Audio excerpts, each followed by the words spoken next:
What is up, everybody? Welcome once again to my YouTube channel, and today let's continue with another F1 2017 career mode. We are still in the Haas, and as you can see from the view we have from our motorhome, we are at the circuit Hermanos Rodriguez, at the Autódromo Hermanos Rodriguez for the Mexican Grand Prix.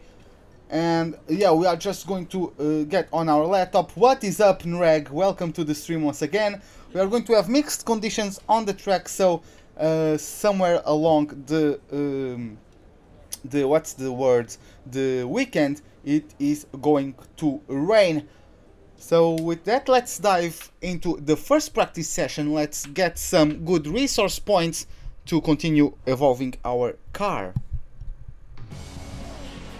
Welcome to a wet Mexico for today's practice session. We're expecting the session to begin in the next few minutes, so sit back and relax. No cars on track just yet then. We'll be getting the green light in a couple of minutes, and all eyes are fixed on the sky. Anthony Davidson, I think they're hoping to spot a nice patch of blue heading this way. Doesn't look like it's going to happen anytime soon though, does it? I'm not sure how many teams will be willing to send their cars out in these conditions, to be honest. There are guys out in the pit lane with leaf blowers trying to clear the worst of the standing water away, but it seems like a bit of a futile effort as things stand right now. Of course, the best way to clear water is to get cars out on track. The trouble is, no one wants to be the first one out there. As soon as one or two sensible lap times appear on the monitors though, more are guaranteed to follow. Yes, Nreg, I am going to do the race today. Every live stream in which I am not going to do the race, I put on the title that I'm going to do the practice or the practice and the qualifying. If the title is as normal, I am going to do everything. My cousin was trying to tell me something, so...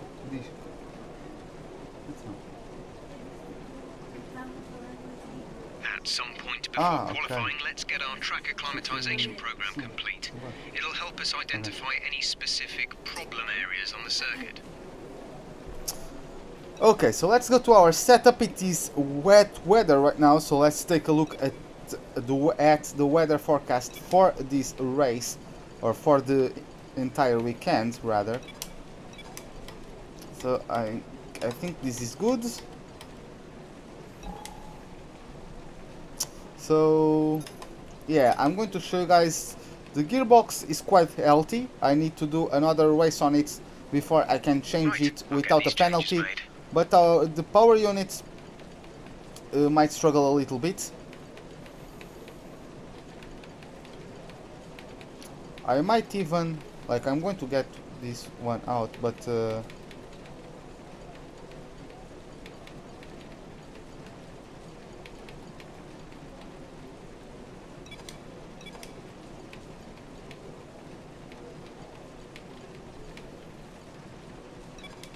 I could probably do With this. conditions as they are, I'd suggest you take a set of full wets.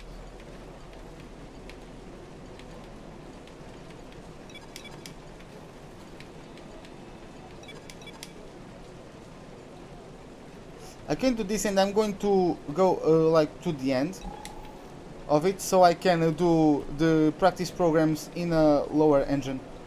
Now, I want to see the overview. We are going to just accelerate the time until we get our car fixed. Is there any patch of clear weather? Let's see. It's going to ease up in 15 minutes. Oh, it's going to dry out in 30 minutes from now, so we are okay. Clear in P2, clear in P3, clear for quali, and clear for race, it looks like.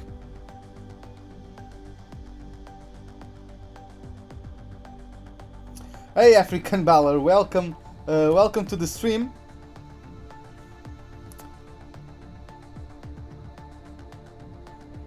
Okay, so I'm just going to get faster the time going, so we can go out soon. Well, we have to wait 45 minutes in game, so we can get all of our power units parts fitted to the car. But yeah, it looks like it will only rain in P1 because P2 is dry from the look of it, P3 as well. Qualifying looks like it's going to be dry and the race as well, so there's not even a point in going out in the rain.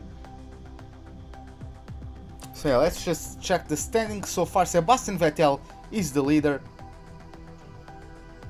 our teammate Grosjean in P10.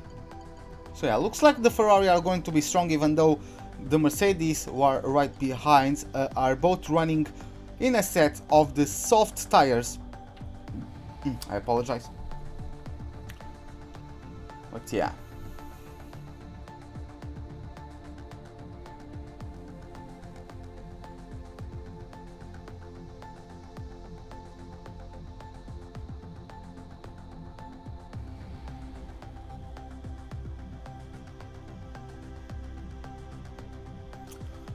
Our car is already ready, the worn out components are almost ready to be fit in the car. Lewis Hamilton in the softs posting a fastest... Oh, Sebastian Vettel improved this time. 11 laps he has clocked so far. Looks like Hamilton is the one with the most laps. Oh, I need to stop that. Looks like I'm the only one who has not posted a lap time so far. Let's go to the track acclimatization program. Try to do as much as we can in the 15 minutes remaining in this practice session. No need to go on anything above standard or lean actually. I'm just going to move my chair a little bit to the front. Okay, I think this is better now. Let's adjust the microphone stand. Okay, looks like everything is fine. Oh, my shoulder is hitting my pop filter, so...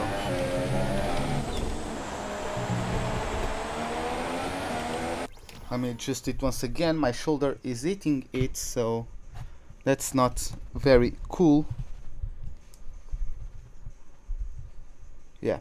I have to move it every time I stop streaming because it's on my way to mess around with the computer. I have to pull it to the left every time I start a live stream.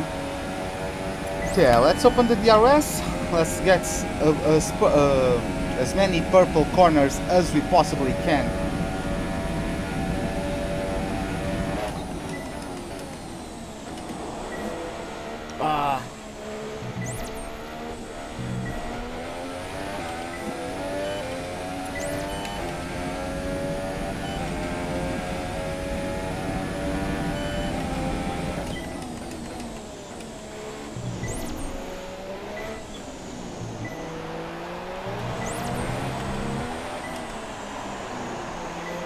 I really like this circuit. It's not my favorite, but it's definitely up there.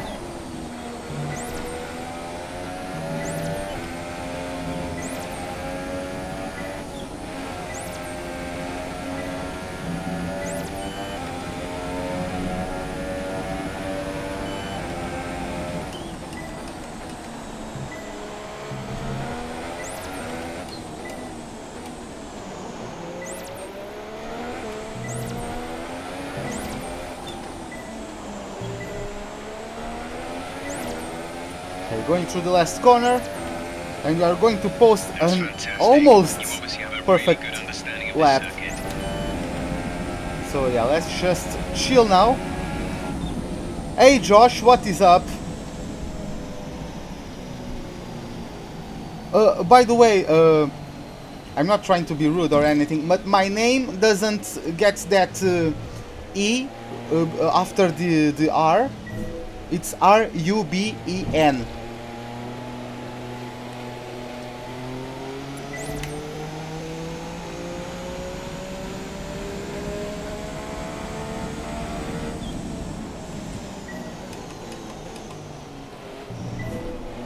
Okay, so we have a McLaren right behind us. I'm going to let it pass. It is Van Dorn. But yeah, welcome back, Josh. Hope you enjoyed this stream. Hopefully I can do a good result without the racing line.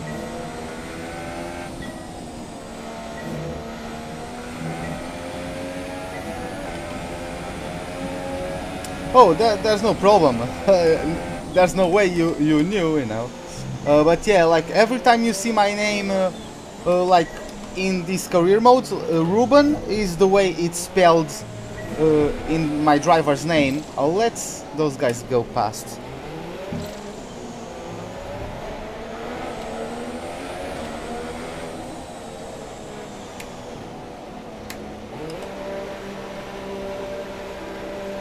That was almost a perfect rating there.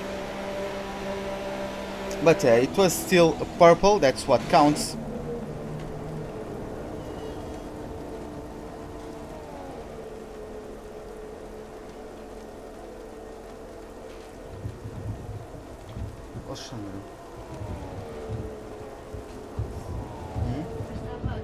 Sim, depois eu vou-te dar, carrega-me só o telemóvel, está bem? É só ligares o cabo que o Nuno estava a usar. Ou o Nuno levou o carregador.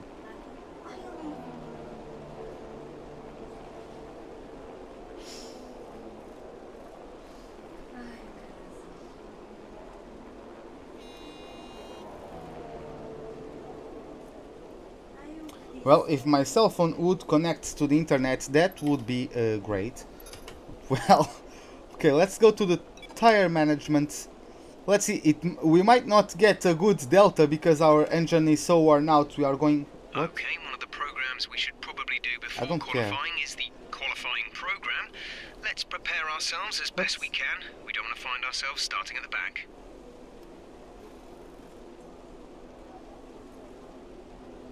What the hell, I'm getting Facebook messages and all that stuff. I wasn't expecting it, but okay. Let's do this. I'm going to the game in a second. Just give me a moment. Okay, that's all good. Agora, deixa aí e mete a carregar, por favor. Não saias. Okay, I was asking my cousin to charge my phone for me. So yeah, let's go out.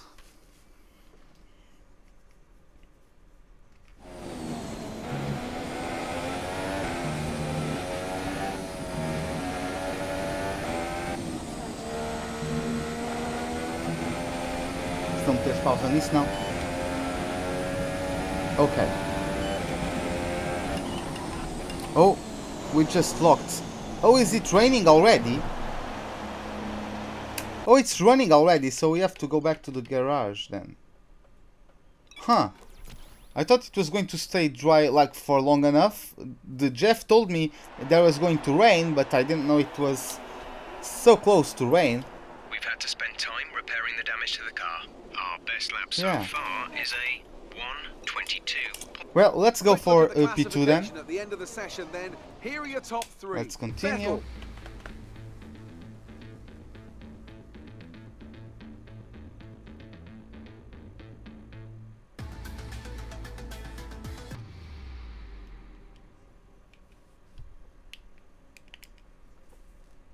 Like my eyelashes are very long and they sometimes get tangled, so okay, got a decent amount of points. Hey Big Dog, welcome to the stream once again. And yeah, we are going now to start FP2. Let's get our tire, what's the name? Tire management, right? Yeah, that is indeed the tire management program.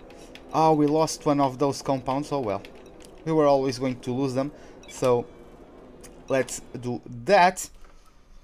Are we going to get ultra softs for this race? I think so, right? It's going to be super softs, and ultra soft, super soft. I think. I'm not sure if we are going to get the medium tires. We are still on our old engine. Hey Extreme Gamer, welcome back.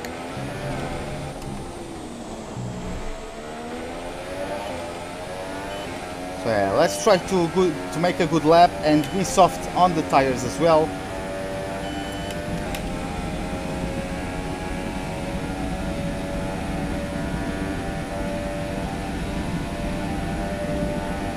I will need to be on reach because this is a volt power unit we are dealing with, so we are going to get less power out of it. As you can see, it's a very old one.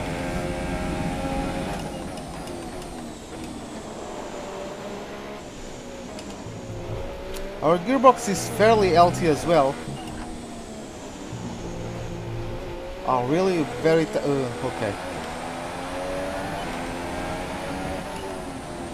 Hey, Alexandra, welcome to the stream.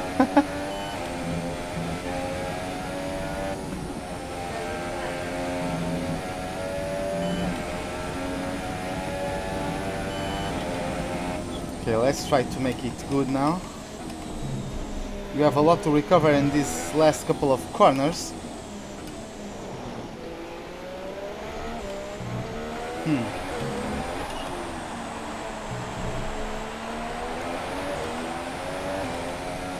Okay, let's try to be better in the next lap, as I try to find out what is going to help me. I know, Jeff.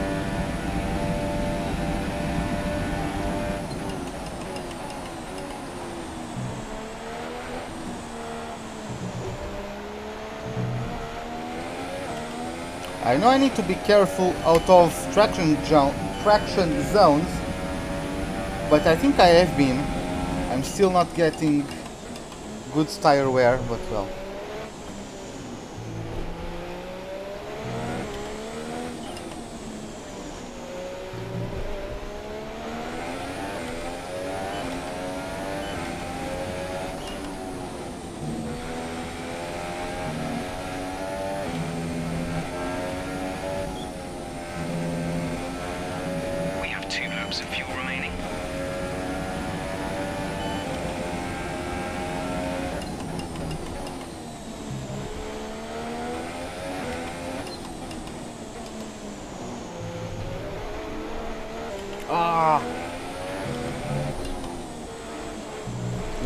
I'm being very slow.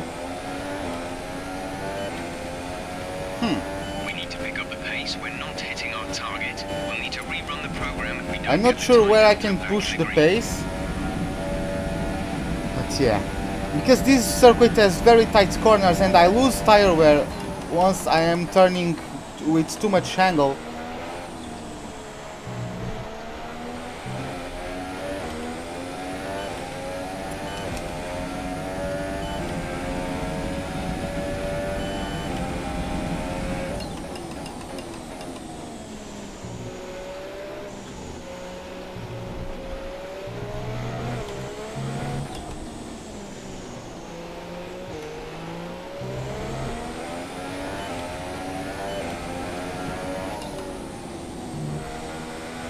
I usually get easily purple on those practice programs, but today I'm struggling a little bit with some of them. Especially with this tire management one.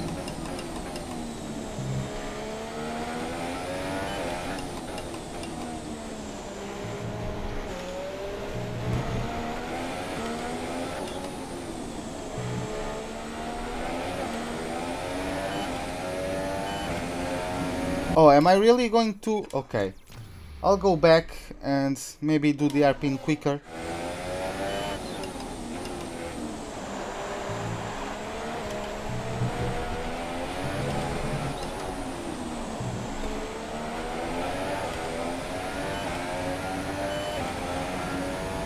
Okay, then that's the end of the program. Oh, we got the green. Okay. That was close. Oh, I'm almost with no fuel, so I'm going to go back to the garage because I don't need to conserve this power unit. I'll go to the fuel saving one. But yeah, today, like, Japan was the same. I couldn't get it quite right with the tire wear. USA I couldn't get the tire wear as well. So I'm not sure why that's going on lately.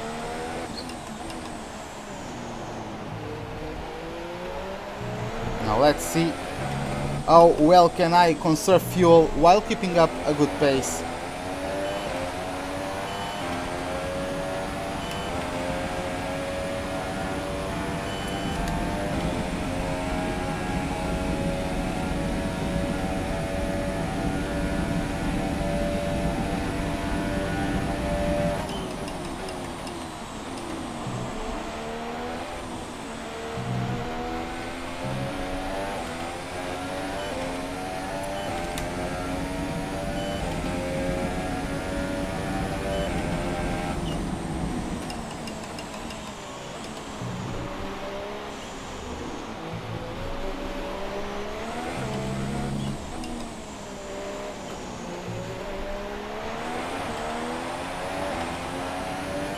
I'm very fast, at least according to the Delta, so I can play with it, lift off a little bit earlier in some spots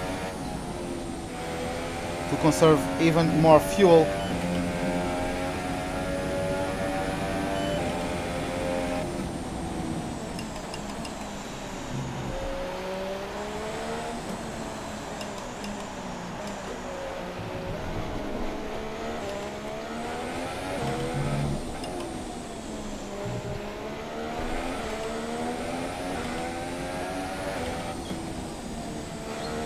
Okay, I managed to pull it through. So let's go to the garage now. I had to lift off quite a bit. So I think that's good. I'll try the race strategy one. But if I can't get it, I will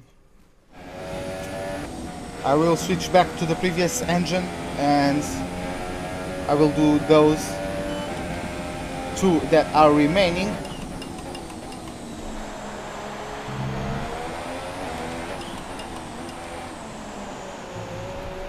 By the way, I'm going to try this out.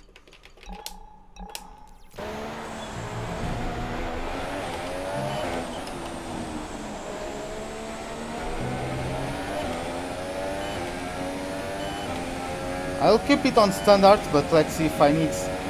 looks like I need to bump it up. I'm losing time to the Delta, so I need to go up to reach. Roman's currently in P6. Oh.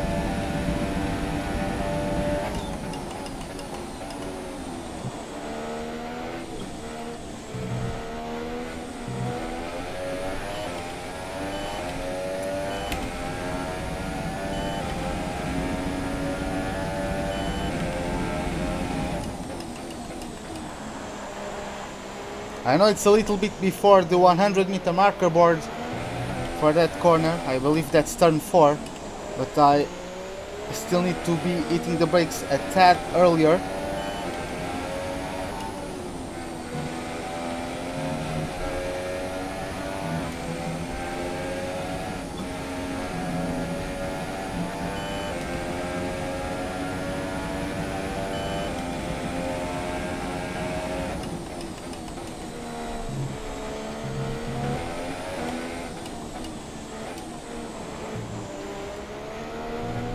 That was a little bit too wide on the exit. Oh, I have a Ferrari right behind me. Am I going to miss that? Is it because of the hairpin? I think I was going well. Yeah, I'm going too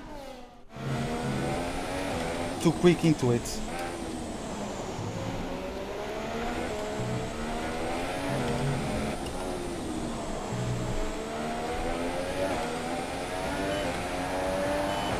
I'm still not able to get it, oh well. You weren't quite good enough that lap. Try again. Kimi, you can do it, come on.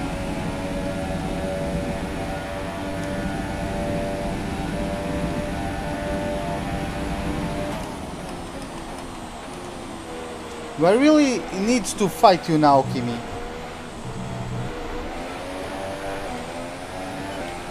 What is this guy doing? Okay, I'm going back to the garage. Hey, what's up, life? I'm going to switch back to the previous power units, and so I don't need to worry about that.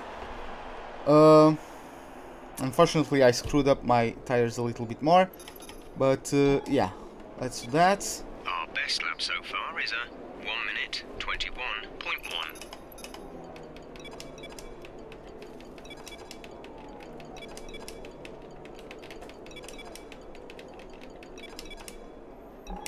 Okay, so that's it. Let's go to the end of this session.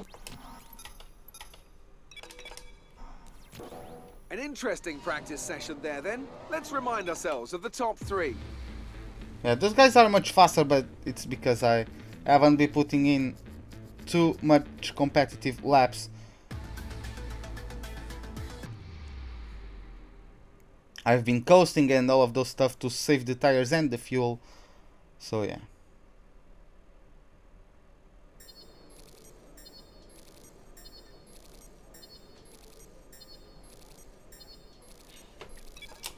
Okay, 500 points, so we could upgrade our reliability, but I don't think we need to at this point.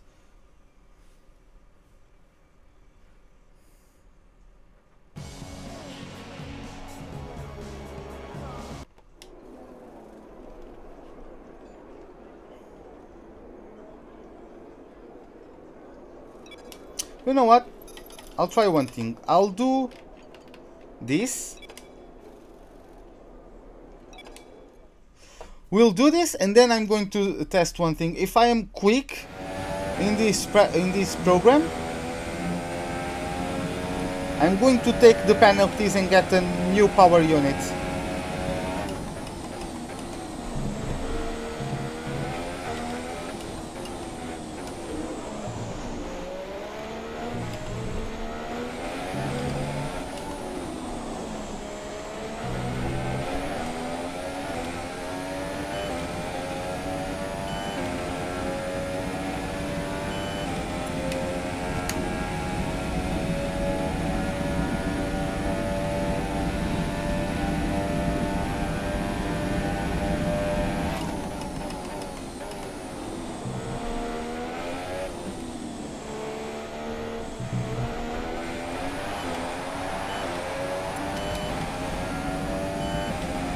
I suck without racing line.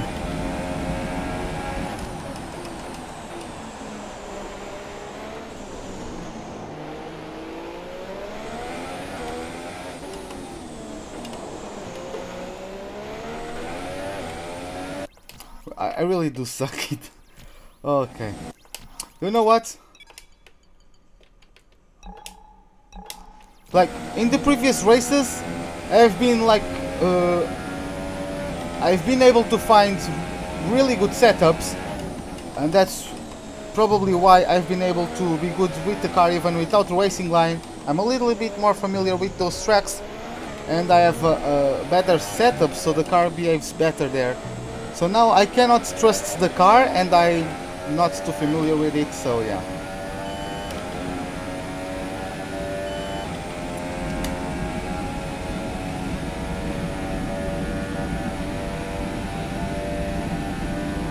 As you guys know, I never pretended to be the best racer ever, so... When I'm good without the racing line. When I'm bad, I will need to take it. And we are only in the first month of this game released, since this game released, so yeah, I have plenty of time to be much better in the circuits I am currently not very good. Unfortunately, this looks like it is one of them.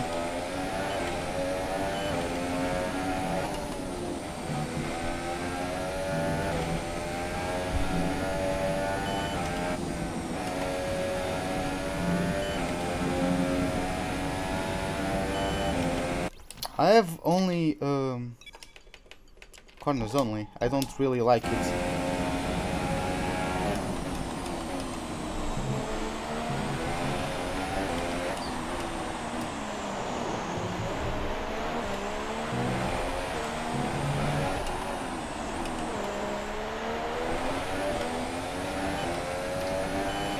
Could have been better. Let's see what our purple target is. Target time.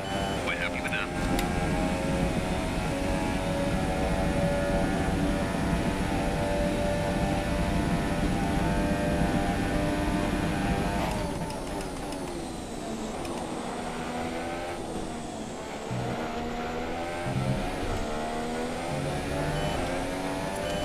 Okay, I'm beating the purple sectors, so, or the purple targets rather.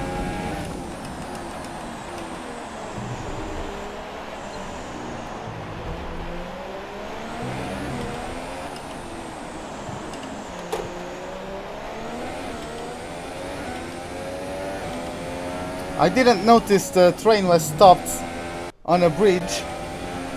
I don't even know where is that bridge, but well. Hey Christian, welcome to the live stream. That kind of question, like oi, is an introduction that is used mostly in Portuguese from Brazil. In Portugal we say olá, O-L-A.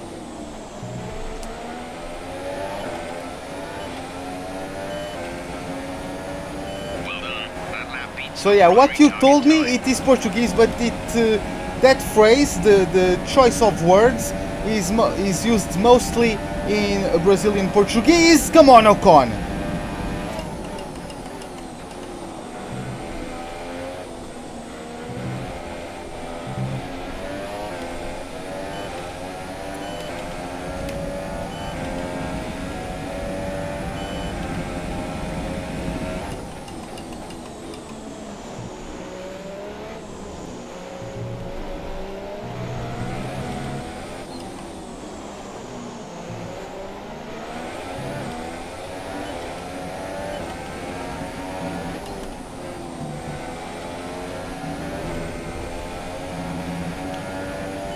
Oh, my other TV, my other monitor is on a countdown to enter standby mode. Saved it.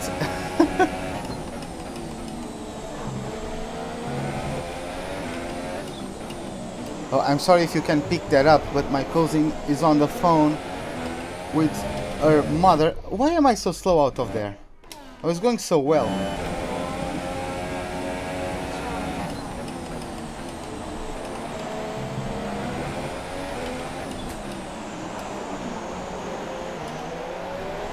Yeah, I'm really slow through there, okay. After the chicane and before the finish straight, there's a bridge, okay.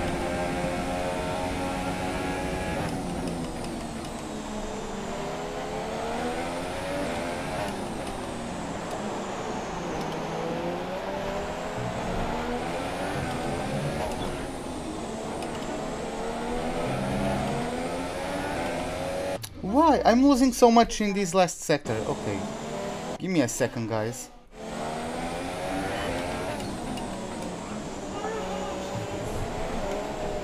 It's because I'm locking up once I...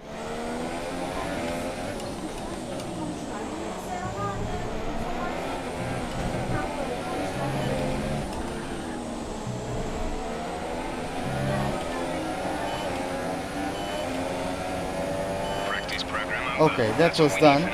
Return to the garage pronto. No, I didn't, but I'm going to do the... before the finish straight.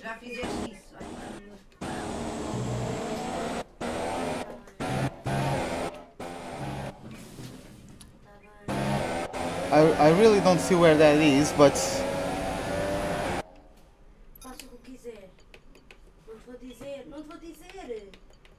Yeah, I don't have my controller, so I can't look behind me. So yeah. Oh really? Oh, okay.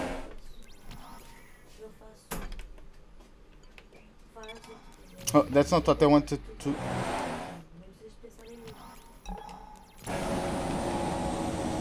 So let's chill, save the engine, let's go onto the pit lane. Okay, looks like that was the fastest time of the session so far.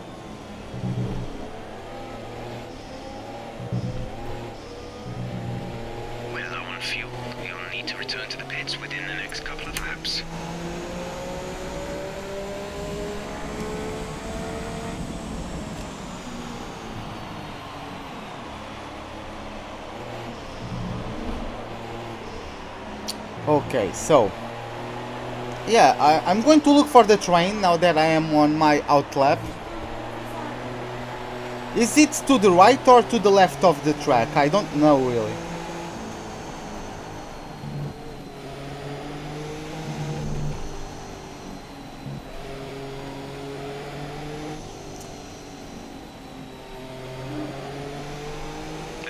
Oh, it's just so I don't move the gearbox, so I don't wear the gearbox.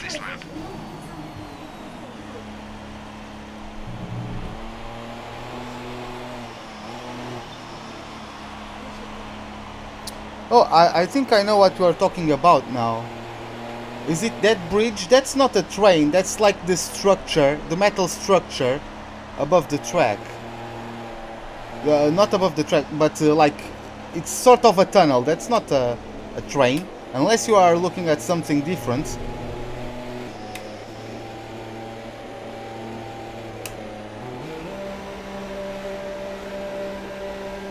I could see where it looks like a train, but I think that's just the metal structure of the what's the name of it? I know that a bridge is not exactly... it could be used bridge, but I think that's a different word that's used to it. Vou! Fecha a porta!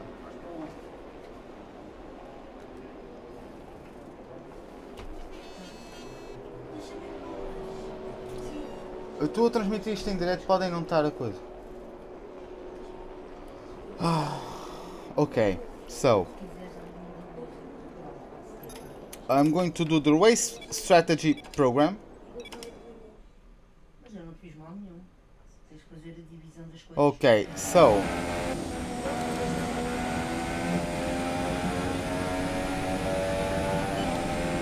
let's go for another practice program. Let's go for our second try on the race strategy. Give me a second, guys. Mas eu não sabia. Podem se calar que eu estou a fazer o vídeo. E qual é? Bora falar, gente, se me deixar em Qual é o paz. conflito que saiu daí? Então sai tu e ela vai atrás de ti.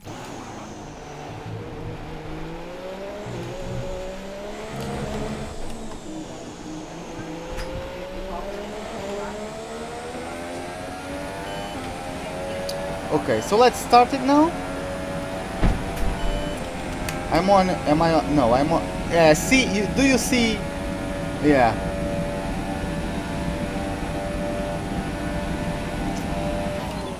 I don't know why. They know I'm streaming, but they just like being assholes sometimes. They usually get out, or they usually try to do as less noise as possible. But I don't know what was going on there. Looks like that argument was getting heated. But well.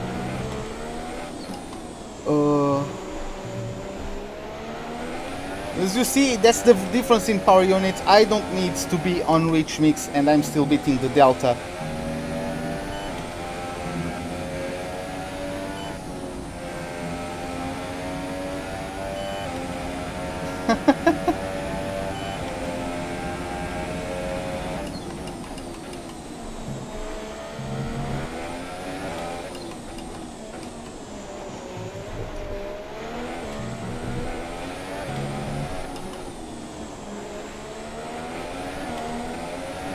Okay, let's just make sure I beat the targets there. Great lap. You've nailed what we asked for. Keep it up.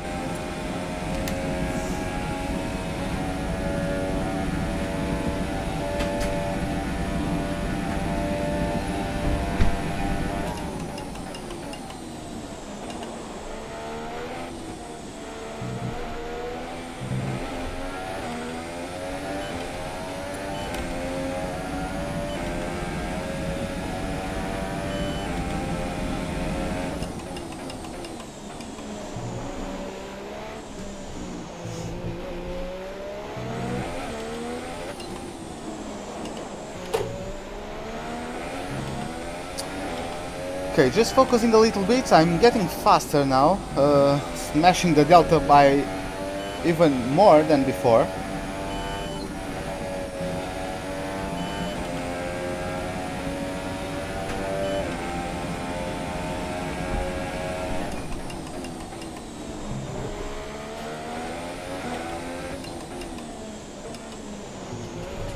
But yeah, that's okay. Like I know I'm racing with the racing line. I'm not too good without it at these tracks.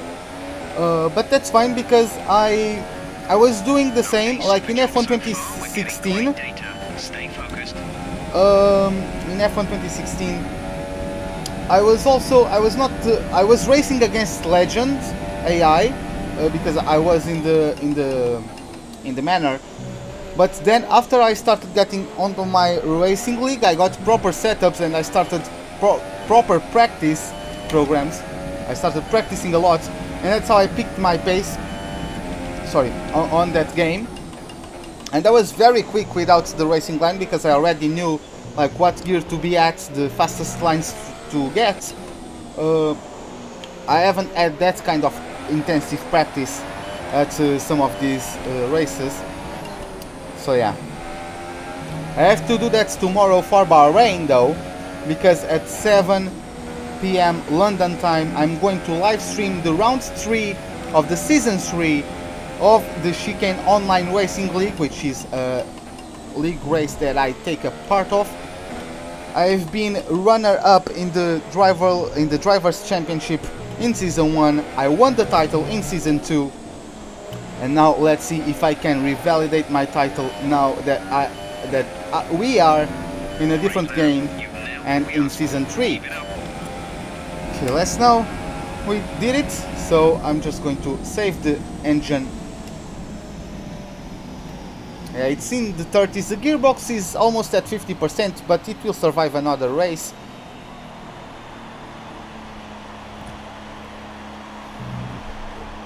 So yeah, I just keep myself on 8 because that's the gear in which I finish the lap, and I just don't mess around with it. Even though I get understeer and all that, I'm not going to push or anything.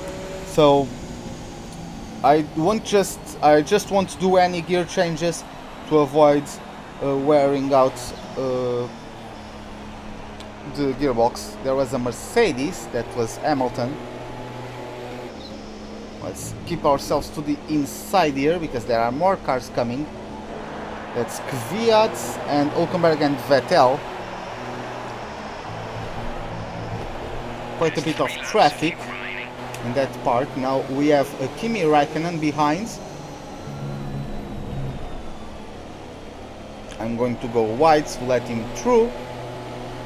Looks like, yeah, Räikkönen is the fastest car so far in this session. So yeah, I'm sure they are not giving it their all, but let's see how that goes once we get to the end of the practice session.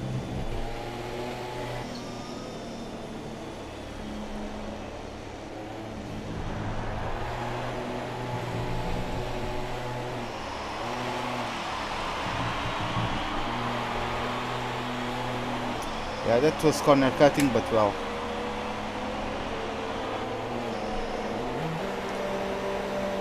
Okay, so we got, as it just shows, we got purple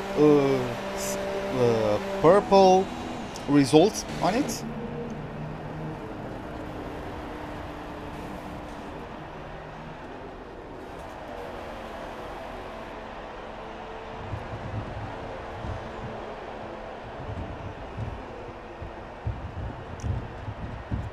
Alexandre, tens pastilhas?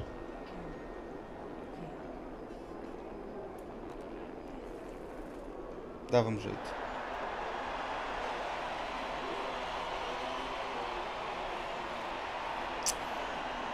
Okay, we are finally back at our garage. I'm just going to finish the session.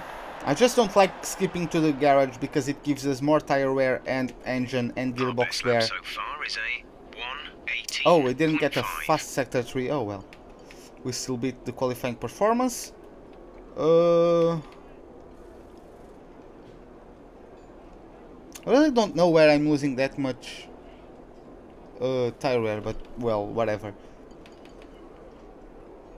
We are going to end the session, move on to qualifying, so let's get back to our motorhome. Over the line, your top 3 again are Bottas, Vettel and Kimi Räikkönen. That concludes an interesting practice session. Let's hope for more excitement as the weekend unfolds. Okay, so let's advance.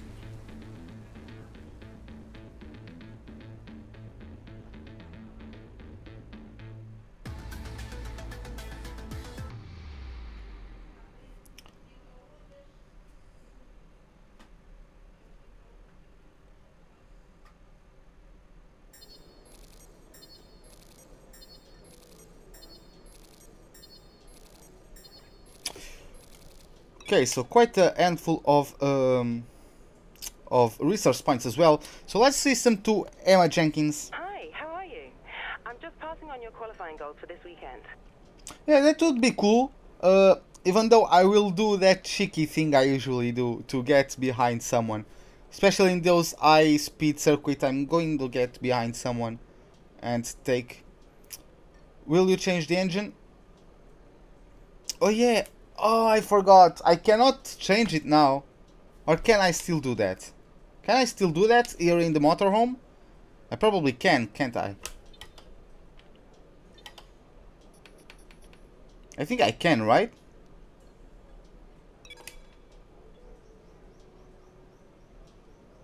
How many penalties are it?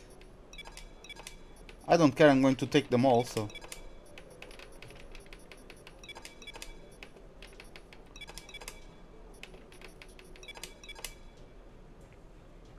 I'm going to do that. I have... my gearbox is fine, I don't need to take that as well. Oh, I went back out of the menu.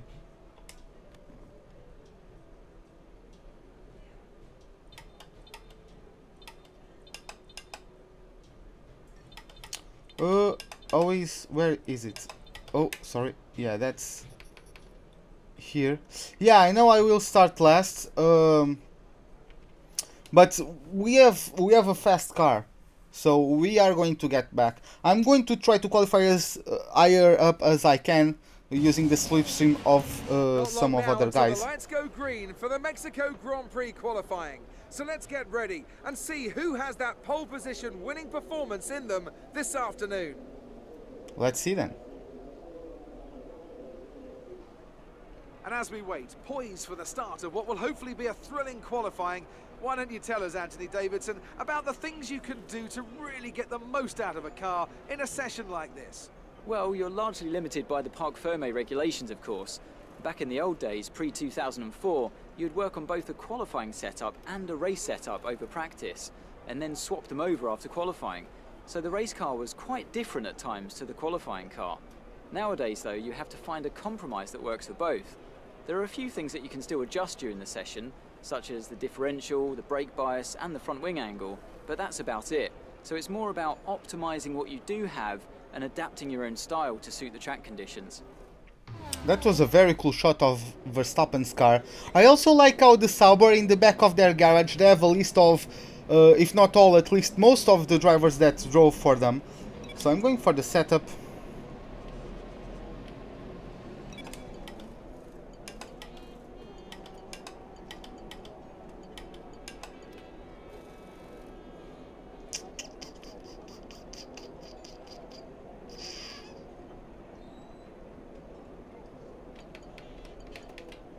I'm really not sure about that, but well, I don't think there's too much improvement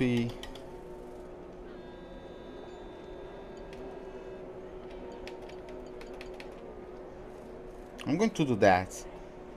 Let's see how that goes. So I'm going out on a brand new power unit. Okay, the circuit is clear at the moment. We're good to go. Yeah, I know that. Garage, please. Car ready to leave. Yeah, let's go out. I'm going to stick myself behind someone and do a lap, taking the slipstream off of said car for as long as we can.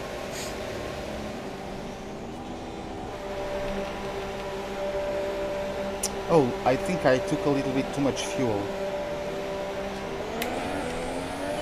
Yeah, I took quite a bit of fuel. I usually go for 5 or maybe even 4 laps of fuel.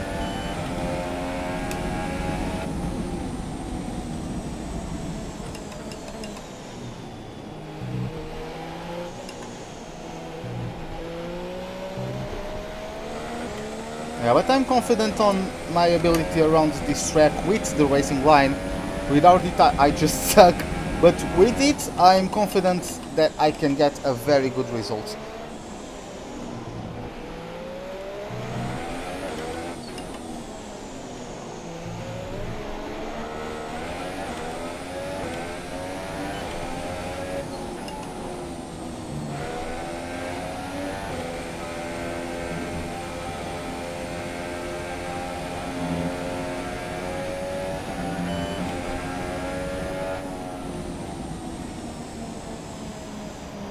Let's just see who is behind me.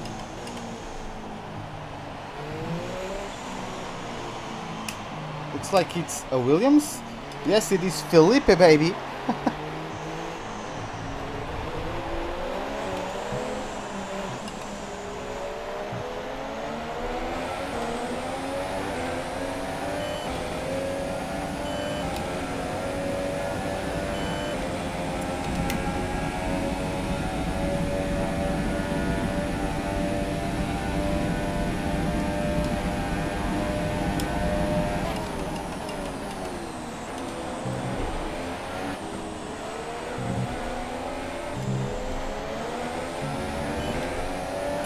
Hey Elder, what is up? Welcome back to the stream. Hope you enjoyed this one. We are currently in Q1. Hamilton posts the fastest lap of the session so far.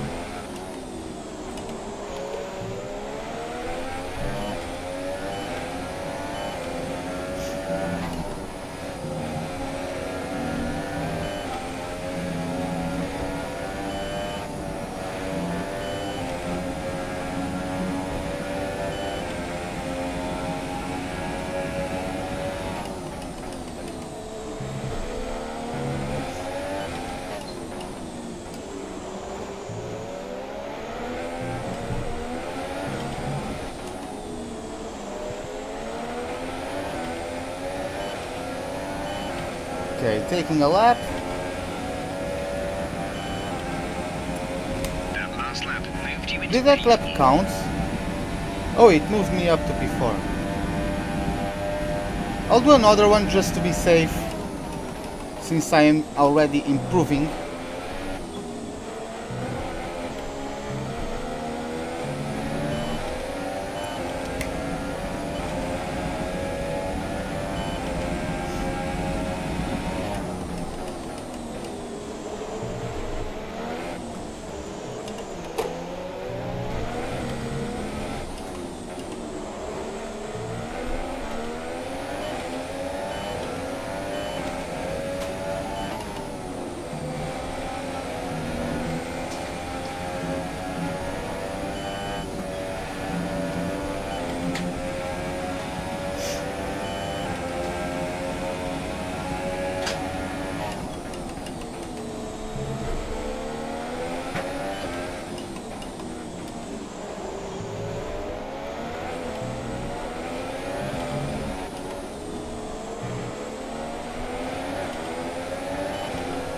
Yes, I am doing qualify currently. Okay. I did now a better lap than before, so I'm just going to take the slipstream off of Massa to get a higher speed, and now I'm just going to shield back onto the pit lane, onto the garage. And just keep checking the monitor once I am in the pits to see how everyone else is doing. Session update. Here's the top 5 cars as things stand. Hamilton, Raikkonen, Ricciardo, Verstappen. You have P5, P5.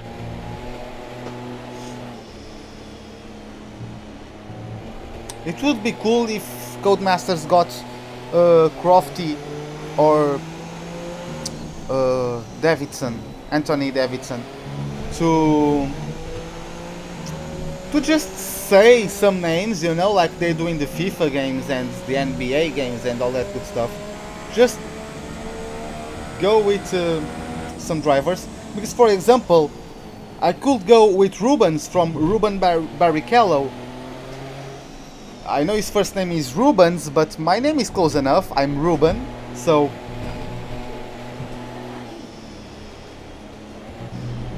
see. So yeah, that would be close enough for me to use. 2 laps of fuel left.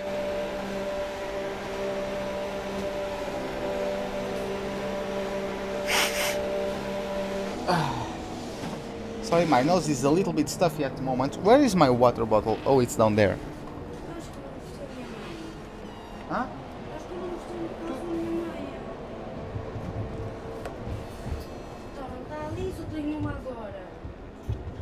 uma dele ou uma minha? É, vou com uma de cada nação. Ah, é, tudo. Pois. Então, gostam de usar as calças a pescador? Agora vou com... Epá, que raiva.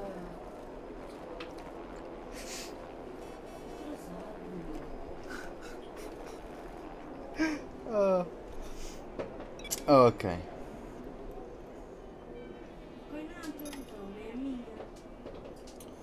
So Lewis Hamilton is the fastest guy so far. Kimi Raikkonen is doing a lap on the super soft and he's P3.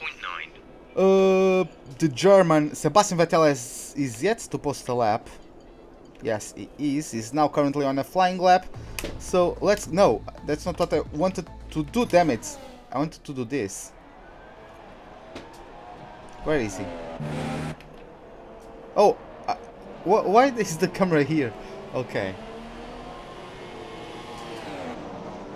1:29.1. Let me check the top times. 1:29.1 is still slower than Hamilton.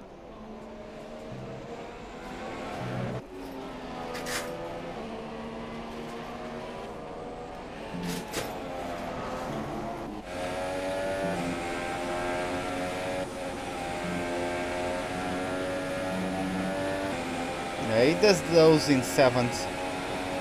28.2. It's faster than the fastest time so far, but maybe not enough to get himself in a theoretical pole. Let's see how he performs. I think he's still losing overall to Hamilton. Let's see how he performs in the last couple of corners. And yeah, he got first. He got a 19.4, which was slightly faster than Hamilton's. And yeah, that was enough to get him through by only... So 3 by 13, by only 13 thousandths of a second. So yeah, that last sector was crucial for him to get past there. I got demoted to P7 in the meantime. Our teammate got himself up into the top 10. So yeah, I'm just going to get here and just simulate a bit. Oh, I hit the button once again.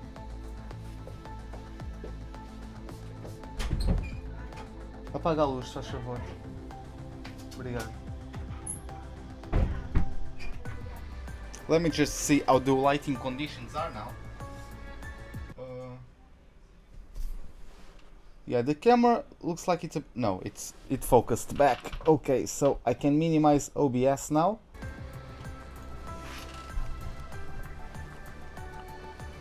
And yeah, let's advance.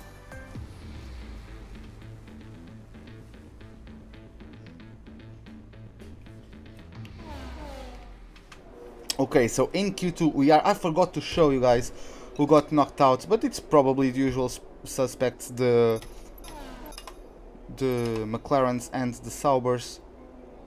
So qualifying 2, I'm just going to take a little bit less fuel, so I don't need to do more laps. Feel like that is enough. And let's go out once again. We're going to start from last, so we are going to start the race on a set of ultra softs.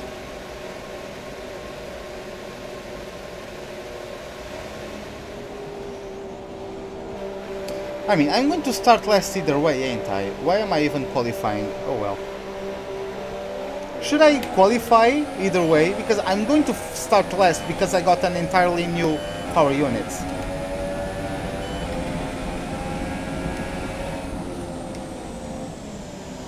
I should just retire, shouldn't I? I mean, I don't know, maybe I can still get the points for beating my rival and my teammate. I'm going to do qualify so I can at least know that after it. So that if I beat those targets, now I know that even when I'm starting behind, the qualifying objectives still count. When I do meet them during the actual qualifying session, even though I'm starting last in the race, or at least starting with a penalty in the race.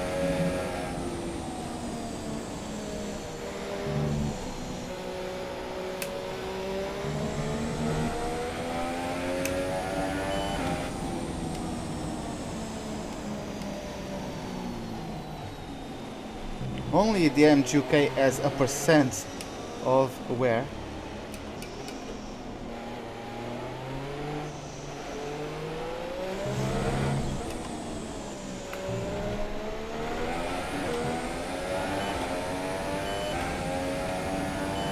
So let's start our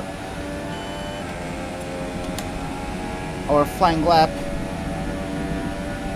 Not going to take anyone's slipstream at the moment. So let's see.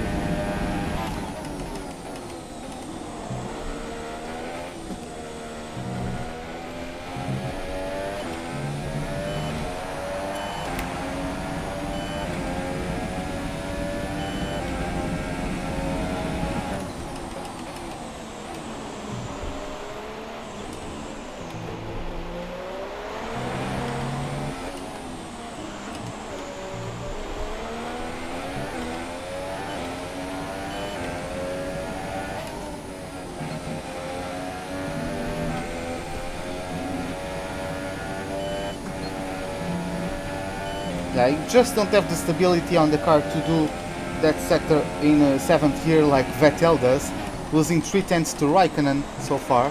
It could have been worse. My lap has been decent.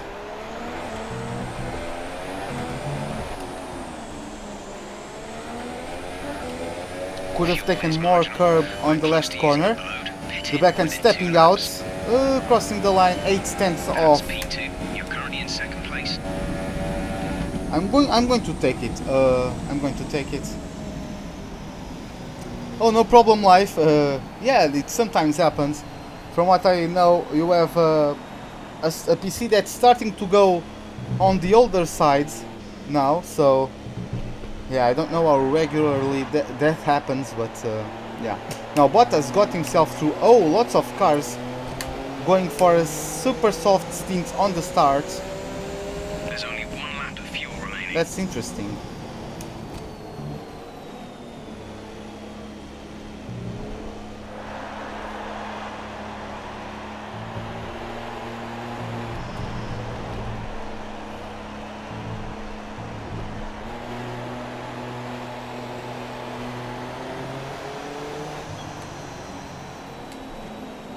Only 3% of wear on my tires now, so that's good.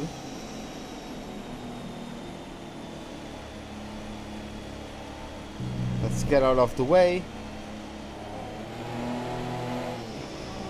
Oh, now Hülkenberg is braking for me. I don't want...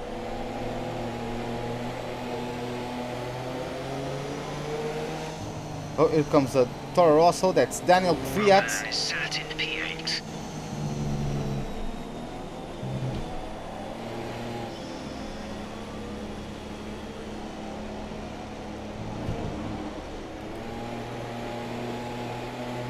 Oh.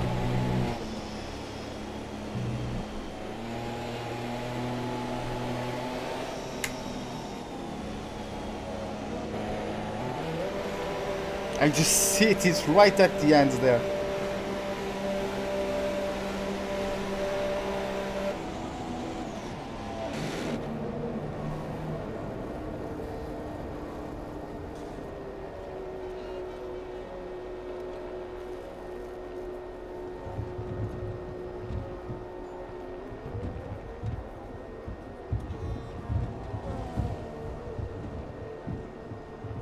Yeah, I had to wait 6 years to get the job so I could afford a PC for myself, because my family couldn't get me one with the specs I needed.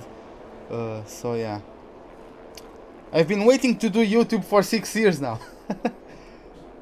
Well, not 6 years now, but 6 years up to 2016.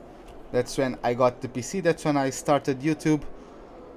So, let's go to check the session info. I am still in the top 10, so still eligible to go to the top 10 shootout at the end of the qualifying session at the end of the afternoon in Mexico. Nico Hülkenberg in the top 10, so that's good for him. Sergio Perez back in 10th. So yeah, we got through. I got that. Oh, Ricciardo is starting on super softs. Okay, Lewis Hamilton starting on super softs himself. So that's going to be an interesting start, he might get engulfed by some of those ultra soft runners, Ricardo as well. But yeah, Felipe Massa, Esteban Ocon, Carlos Sainz, Lance Stroll and Daniel Kvyat were the ones getting knocked out in the first qualifying session. So that tells me that Palmer was the car joining both McLarens and both Saubers at getting knocked out in Q1.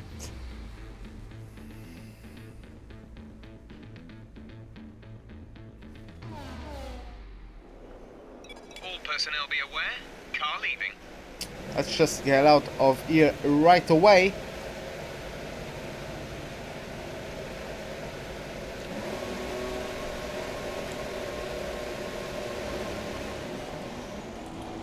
It's still fresh at least, so that's good.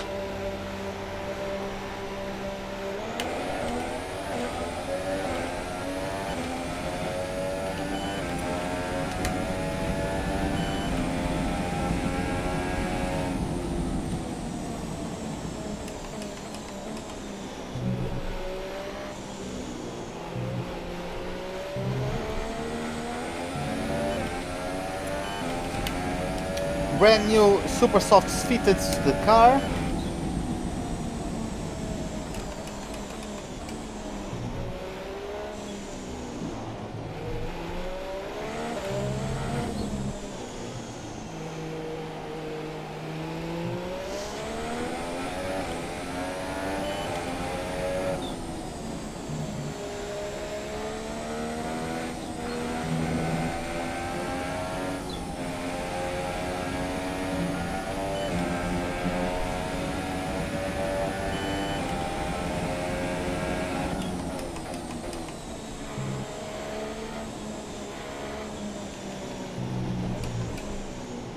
Sebastian, go on, mate.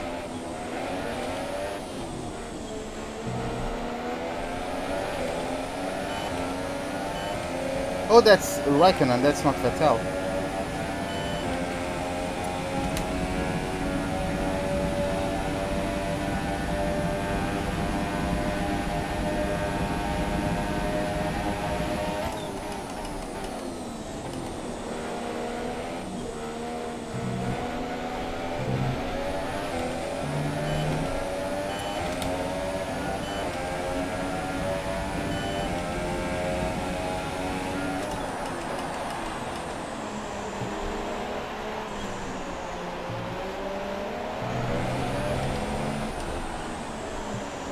Oh, I felt my rear left struggling for grip as I hit the brakes. Fortunately, it didn't lock up.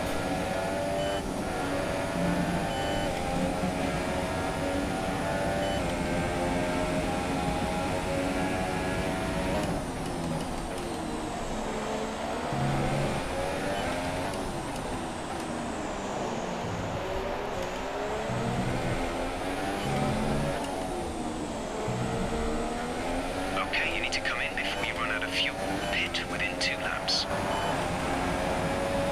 8 tenths behind. Jesus.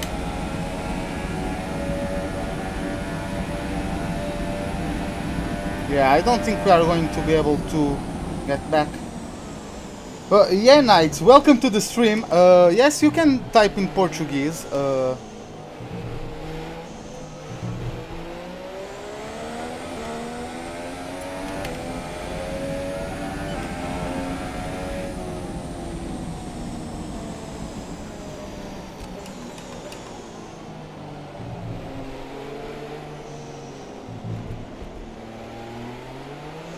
So yeah, let's just chill back home.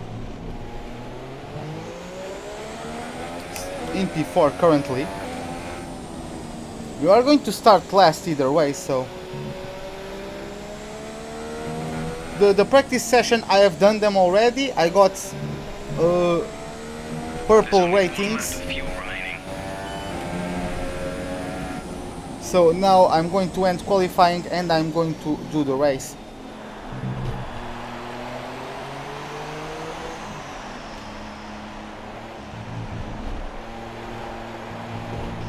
Oh, there's a Red Bull behind me. That's Max Verstappen. Session update. Quick position rundown for you. The current top 5 are Hamilton, Raikkonen, Bottas, Ricciardo, and Verstappen. Oh, it's Bottas. For a moment, I was thinking Bottas was in Williams, so that's why I was like, what the hell is Bottas up there? Oh my god.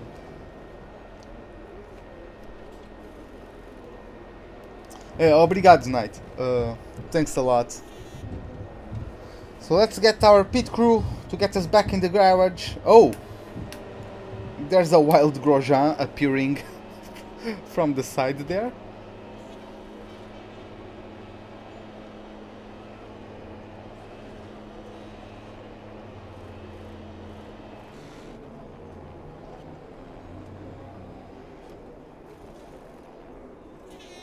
Let's see. We are currently in 6th. My car is not the best. Still posted the fastest. 17.5. I will start from last because I got a new power unit. But yeah, at least I got a purple first sector. That's cool. Sebastian Vettel is the last one to come out, so let's follow him around the lap. Is he going to post one or going to start one? I'm not sure, I cannot see the time. Okay, he's going to start it. As you go through this very long back, like home straight, you can have a little bit of coffee and check your newspaper before you need to actually worry about this first braking zone. He chooses to go onto 4th for the one, then the other two he goes onto 3rd, short shifting onto 4th for good traction out of the corner, opening the RS as we approach the braking zone for turn number 5, I believe this is. No, it's number 4 rather. Now number 5 is the tight right-hander, which leads onto a double apex right-hander of turn 7, I believe this is. Done in 3rd gear by the German, as you can see on the screen. Now there goes a fast-flowing section of the track, Japan Sector 1 like. Very quick through there, up to 7th and 8th as we are now approach a moderate braking zone down to P4 for this right-hander as we now approach the stadium section. P3, now P2 for Sebastian Vettel as we now go for a short moment planting the throttle pedal and now try to trust in the grip of the car as we go through this very tricky corner as you go through there in acceleration. And he crosses over the line with a 1:16.5, which gets him provisorily P1 on the sheet. Doing a great job. We're much higher up the field than we expected. Okay, no problem. See you later then. So yeah, we are still in P7, so that's okay. We only lost to Verstappen by 91 thousandths. Well, it's almost a tenth, but still, it would be cool to get him. That's not too much. How can you gain? Where do you gain such a small amount of time? It's like just accelerating 1 second earlier, probably. Just hitting the apex, hitting a curb like more, so the car gets more turn in. That's things that are so random to get 91 thousandths. You know, you just need to. I don't know, maybe it's the brakes a little bit later, or it's the curb with more speed, so the car jumped a little bit, but just enough for the car to help it turn in, you know. I don't know what you do to... That's just something that's down to a random event, in my opinion. Of course he has a straight out better car, but... So qualifying is complete and we're all set for an exciting race tomorrow. Your top 3 are Vettel, Hamilton and Kimi Raikkonen. Goodbye for now then, but we're really just getting started. Make sure to join us again for Lights Out tomorrow. Yeah, so the Ferraris and the Mercedes just the only ones below the 1:17. Then Red Bull in a bit of a no-man land. Then we have Perez, then we have me, Perez, Grosjean and Hülkenberg completing the top 10. So let's see if the grid penalties are going to affect my my targets for the qualifying sessions, which seems are interest on me. I think we are going to see that soon. once I get the targets within the team, like when I'm achieving or not, if I beat the proposed target by the team and beat my teammate or my rival or whatever. So we are going to see that in the next couple of moments. 105 points increased to my tally. I just beat Nico Hulkenberg. So yeah, I won the rivalry against the two Renault drivers. Now I'm achieving, as you can see. Oh, welcome to the stream, Mark Ariaza Fernandez. Thanks for the words. Thank you for joining. As you can see, Renault likes me a lot. Red Bull likes me a lot. McLaren like me a lot. Most of the guys like me a lot. The one that likes me the least is Force India, because I probably had too much of battles with Ocon. I had Ocon battling me as early as China. And that's why I got 10th. I would have gotten 9th if he didn't hit me, because on the exit of that hairpin, the penultimate corner, it was raining, so we were on exit. I think he slipped the control of his car and he hit me. It was not too hard, but it was enough to unsettle my car as I was under acceleration still. I had to correct. I went onto the grass, couldn't put my power down, and Ocon went by, and then Massa, I think it was Massa, or maybe Stroll, got through, and I had to be content with P10. So I've been battling the Force Indias for quite a while now. So yeah, that's probably why they don't like us too much. So let's hear Emma Jenkins about the targets for the race. Hey, how are you? I have some information on the race goals you should keep in mind. Okay, so I don't currently have a rival because I already beat Hulkenberg. But we have to finish the race in 11th.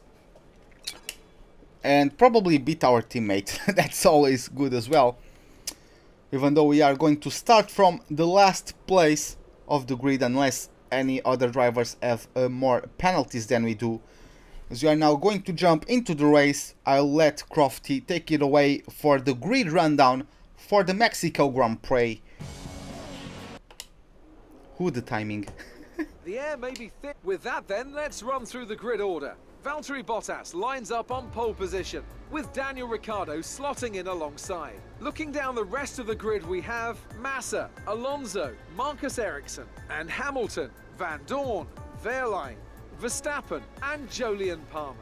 Vettel, Ocon, Kimi Raikkonen, and Kvyat, Stroll, Sainz, Sergio Perez, and Nico Hulkenberg. Grosjean and a Haas rounds off the grid. And with preparations almost complete, let's head down to the track. This is insane. Okay, be wary of the cars ahead braking suddenly into one. We could ruin our race if we hit them. Good luck.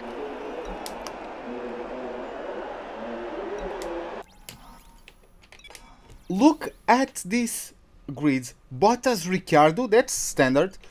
Massa, okay. Fernando Alonso in P4. Marcus, both Saubers are in the top 10. This is madness. Oh my god. Kimi Raikkonen in 13th. Sergio Perez, Hulkenberg, Grosjean and me. Like, we are on reverse positions. Yeah, that's basically that. I should put that on the title actually. I'm still last though, so that's could have been better. So yeah, enough dilly-dallying now, as we are going to start. And we now have 1, 2, 3, 4, 5 red lights. Lights out, and away we go for the Mexican Grand Prix. Looks like we got a poor start than Grosjean, or a worse start than Grosjean. We are going to try to take the slipstream off of Hulkenberg. We are closing in, we are going to his inside. Let's see how early Sainz brake. I would like to get past a couple of cars here now. Oh, they go very slowly. Okay. Oh, Wehrlein is sideways. Wehrlein is sideways. Ah, fuck this game. Is Alonso right beside me? Alonso. Alonso! Oh my god.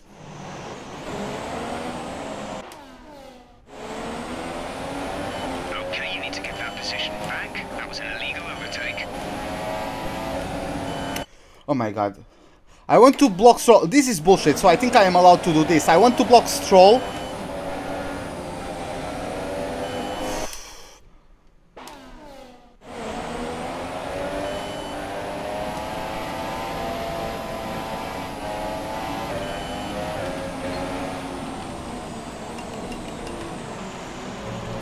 Well, thanks a lot. So we are now up to the 10th spot on the grid.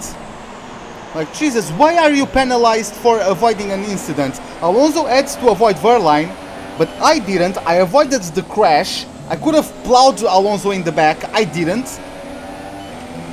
Oh, this game. I get penalized for avoiding crashing. At least we are up to P10 now. Or P9 rather. I think I'm socially accepted by doing that to Stroll, because that was bullshit.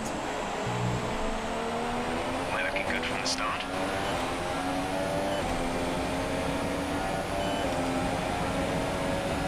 Two seconds behind Ericsson, who is still in P8. So that's cool at least.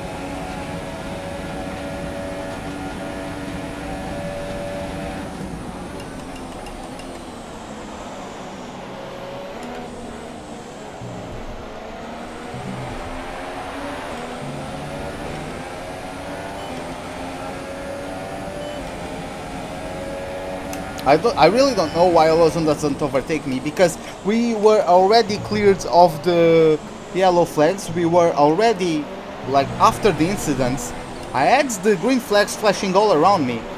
So I don't know why it does not try to overtake me. I had to block Stroll and then hit the brakes. I completely brake checked Stroll there. So props to him for not hitting me. Oh, a little bit too wide there. This is going to be a bit aggressive, but we banged wheels, even though that was not too much.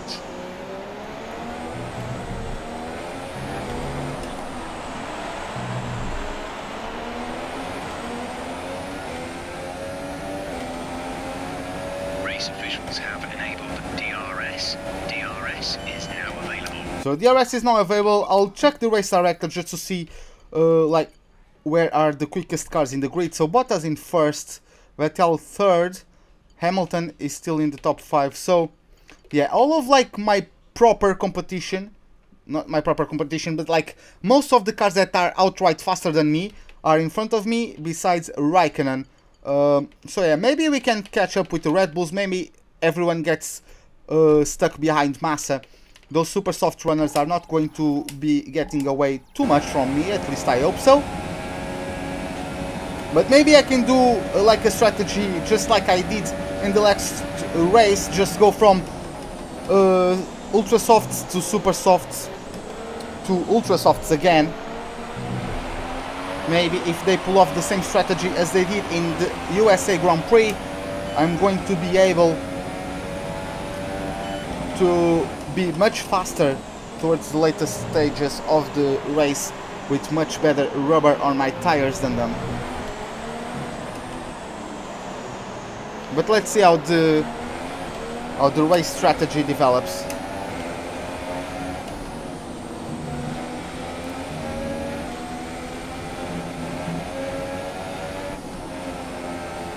I'm getting too much understeer with the heavy fuel load on the car.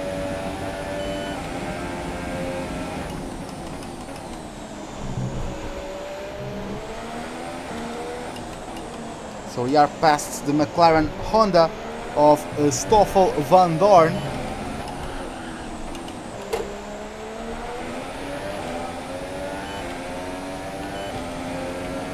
Our gap to the car in front is 4.2 seconds.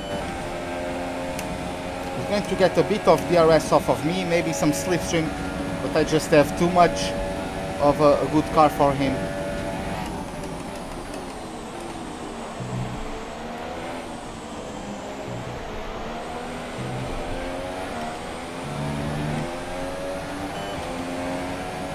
So yeah, there's a group of cars not too far away from us.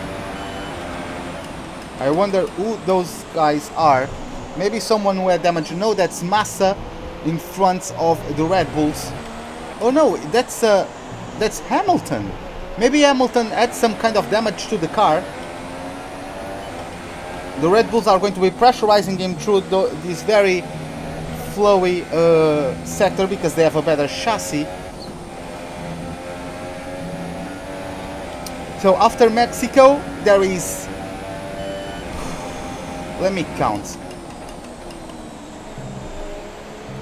So, in the real life, there was Singapore.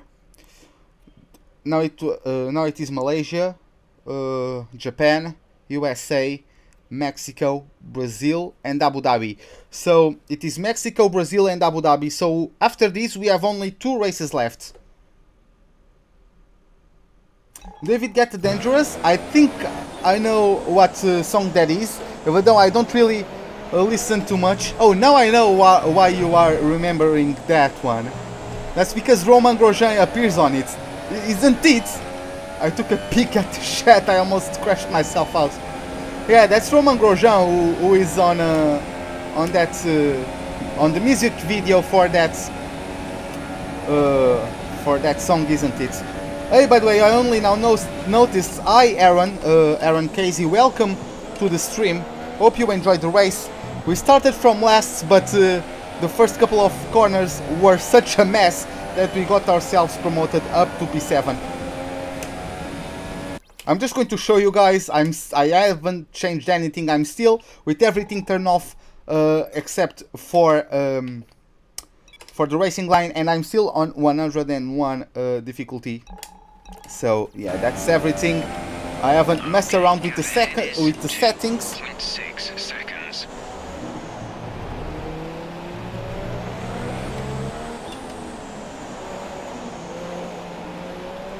Oh. Yeah, the car has quite a bit of understeer. Looks like Hamilton is pulling away, even though the Red Bull should be faster in this second sector.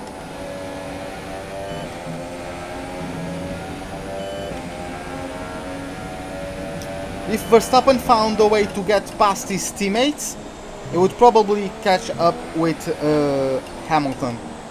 I know team orders are not in this game, but yeah, he should be able to get past Ricardo, because then he would put the pressure on Hamilton, maybe even overtake him, and that would come into Ricardo's hands, because battling with Hamilton would have worse tire wear than Ricardo would have, since they are both on the super soft tires.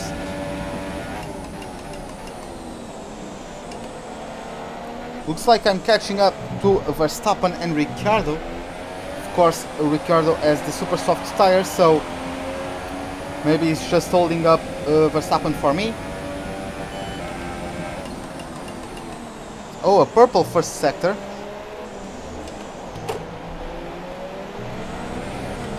I think I'm only getting purple first sectors. I think my car is very fast on the first sector. So looks like this time around it's the opposite. My car is very fast in a straight line, but I should have compromised a bit more on the corners, or compromised more top line speed for the cornering ability. I could use a little bit more cornering ability. I'm still on pace for a fastest lap of the race from what I saw.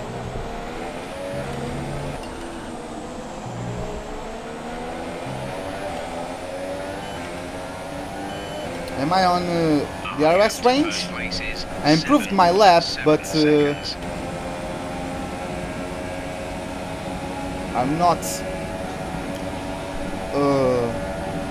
setting any new track records at the moment.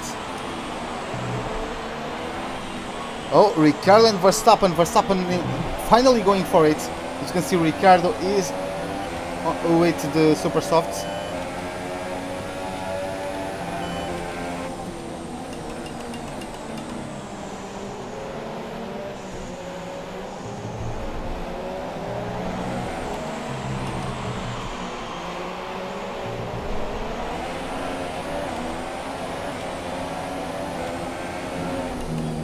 Glad I was able to feel the lightness of the rear end as I went to put the power down. Even though the force feedback is not giving me too much information in the circuit because the track is rather smooth, and of course my Thrustmaster T150 is not the most detailed force feedback in the world. It's the best wheel I've ever owned, because the only wheel I've ever owned before this one was a wheel with no force feedback. So for me this is the best thing in the world. But yeah, I have the knowledge that there are much better racing wheels out there.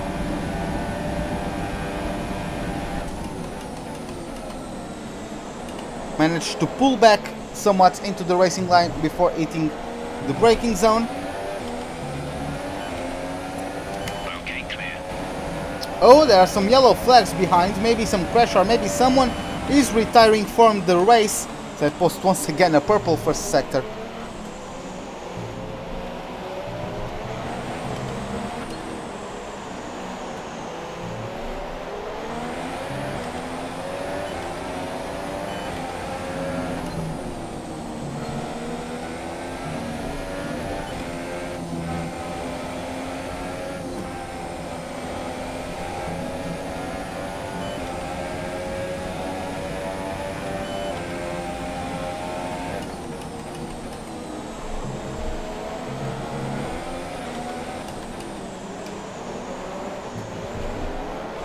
Oh, the back end, complaining a little bit about how quickly I put the throttle down.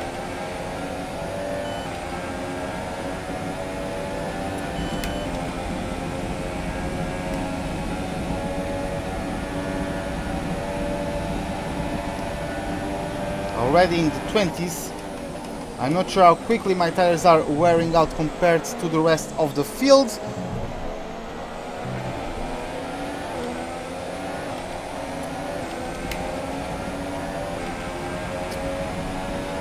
I don't actually, I'm not sure what game I know. Are you talking about 2017, or are you talking about, like, do you play 2014? I think, if I remember correctly, 2014 is the latest game you can race on, right? Because of your computer being a bit old. I'm not sure like what works with F1 2014, but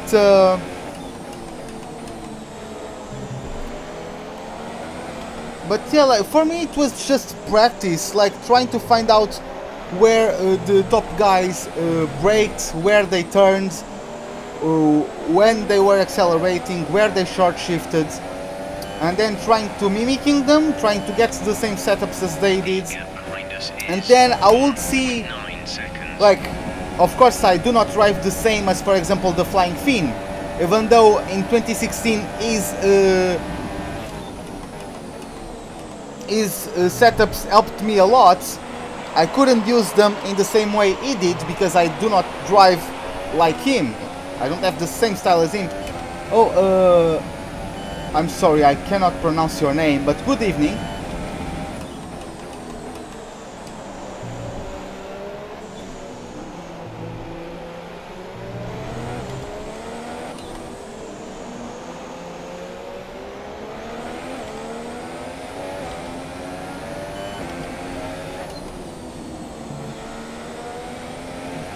Yeah, I don't really know like how to exploit the AI in F1 2014. I never played it.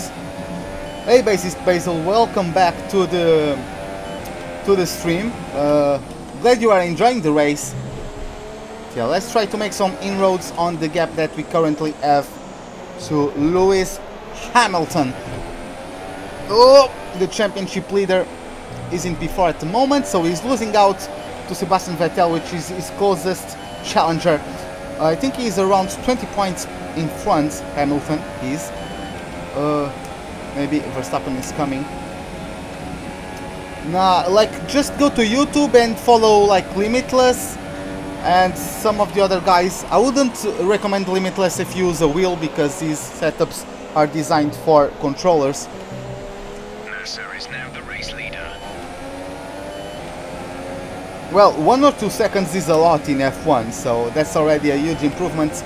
But then it's like the cornering.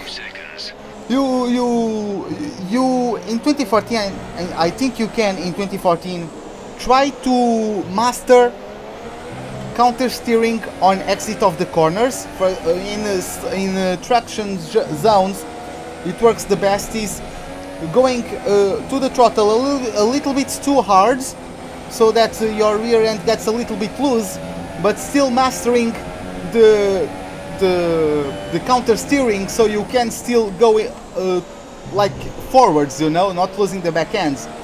You can balance the grip, you know, so you can lose the back end to help cornering, but also get enough grip to propel your car forwards with a good exit. I used to do that quite a bit on F1 2016. I was very fast there. I consider myself a very fast driver in that game. You can go check my... Oh, yeah. You can go check my leaderboards times on time trial. You can go see my videos on that game. I think I am very fast on that game.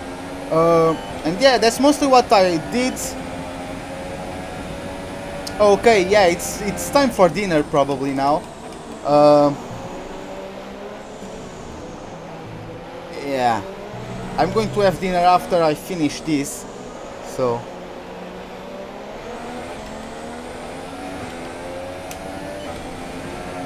I'm not feeling too much hungry, or not too much hunger at the moment, so I might even skip dinner and just get a cup of tea or something like that before bed, because tomorrow I need to get up early. I need to go somewhere. I don't think I will be able to do a live stream for you guys in the morning, but I will certainly be back and do... I don't think tomorrow I can do career mode, but I will certainly broadcast the Chicane Online Racing League. It's a racing league that I take a part of, and we are currently going for the third race of the season, which is going to be the Bahrain Grand Prix, as we follow the real F1 calendar.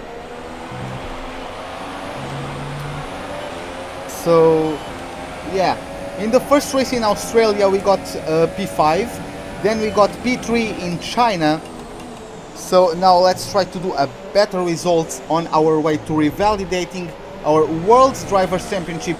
We were runner-ups, or we finished second in the World Drivers' Championship in Season 1, but we got the Constructors, because the guy who won the Season 1 was my teammate, so we got a 1-2 in the Manor, and we got the Constructors' Championship.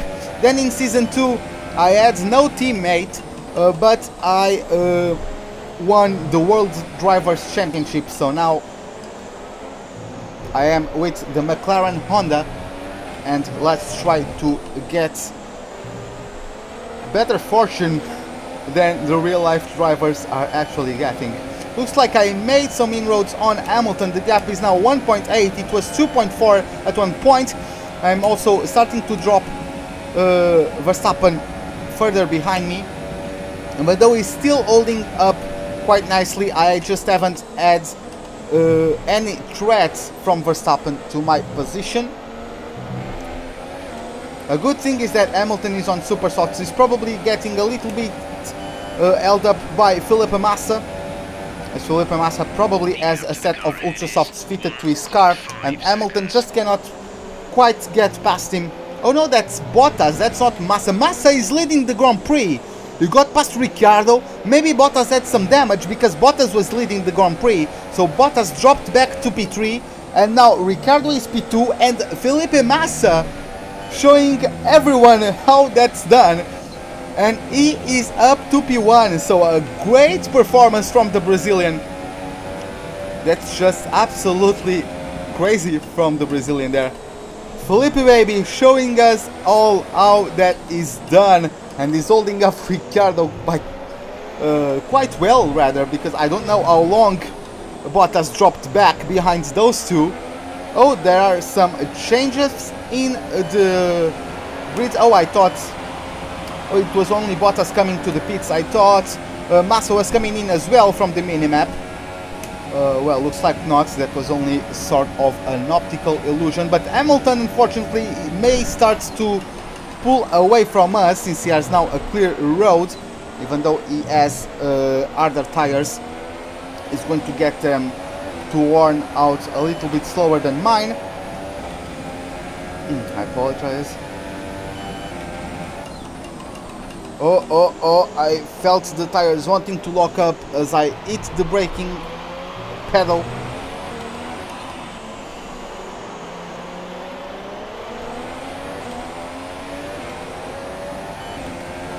Where is Vettel? Wait.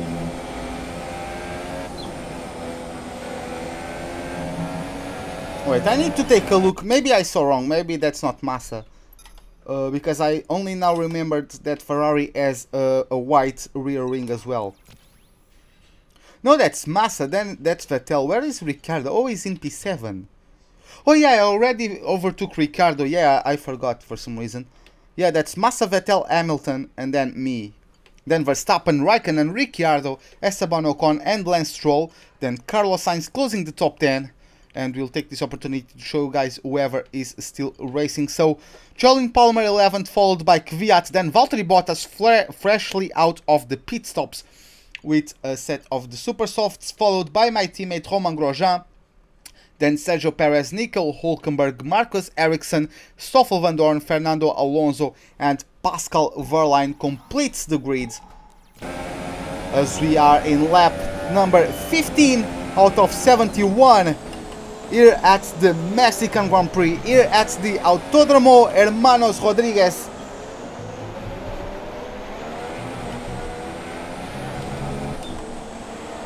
In honor to the legends of Mexican motor racing, the Rodriguez brothers. Unfortunately, they died quite early, both in accidents while racing in F1, if I am not mistaken. I don't know too much about them, but I know that they were quite talented, and they, from what I know, they had the potential to be world champions, either one of them. I don't know if they ever were, but they were very, very good. Unfortunately, they died while racing, like 2 years apart from each other, if I'm not mistaken. But yeah, they were legends here in Mexico. And it's a great thing that the Mexican Grand Prix got basically redone. There's not much that is shared between the old and the new layout, from what I know. But yeah, that's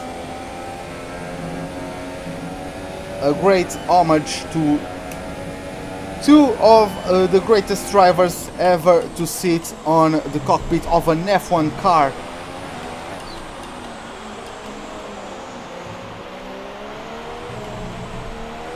Unfortunately, that show how dangerous the sport was back then, and how much the sport has improved in terms of safety itself. That's also a testament to exactly that.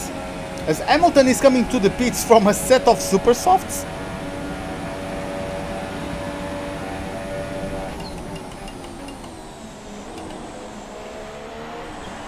Is that because of tire wear? Well, he might have had some battles, but is that all because of tire wear, or it's just strategy? Because my ultra softs are going longer than his super softs then. Ricciardo is still not pitted. I'm still posting purple first sectors, so my car is still very quick on a straight line.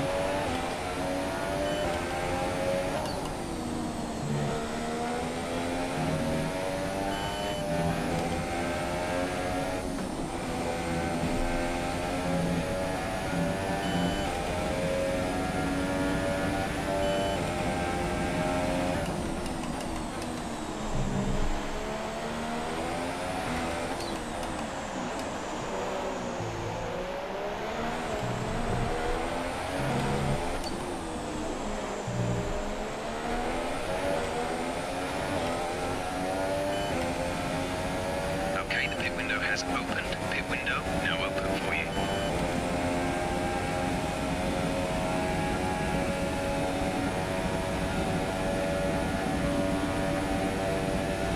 I'm afraid of unsettling too much the car if I go to 6 front wing, because I have 4 rear wing and that wing difference might be too much for the car. Ocon in P3, so...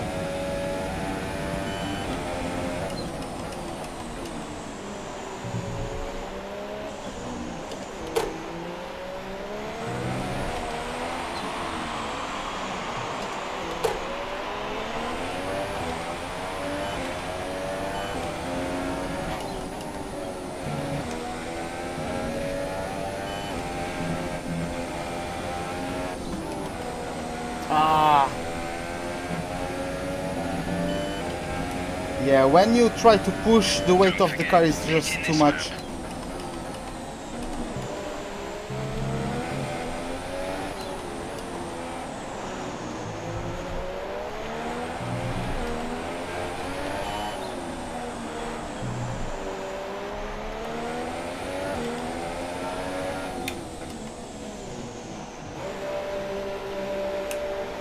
Okay, that was done. No penalties.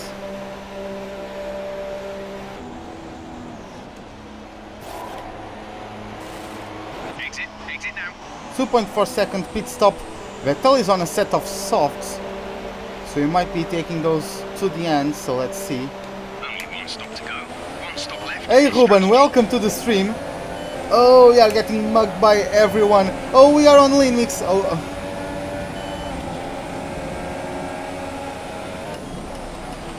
I forgot to change it up. But yeah, I'm going to get past Bottas, even if that's the last thing I do in my life. Okay. I cannot sleep, I still have around 51 laps to go. So it will take a bit. Oh, Carlos Sainz side by side with Raikkonen. Unfortunately, Hamilton is a bit too away from us, too much away from us. But yeah, Vettel is going on the soft, so maybe he's going to have a battle with Hamilton and they are going to hold each other up for me. Let's see how that turns out. Yeah, his old ultra soft tires are no match to brand new super softs on Raikkonen's car. So you have Massa in the pits, either Massa or Ocon.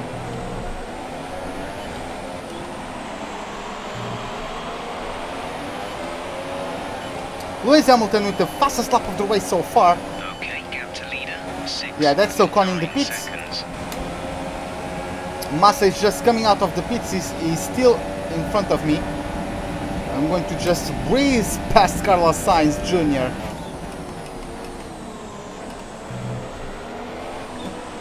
Oh, fortunately, Massa came out behind Kimi Raikkonen. And Raikkonen is on the soft, so both Ferraris sharing the same strategy, just like they did in the USA Grand Prix.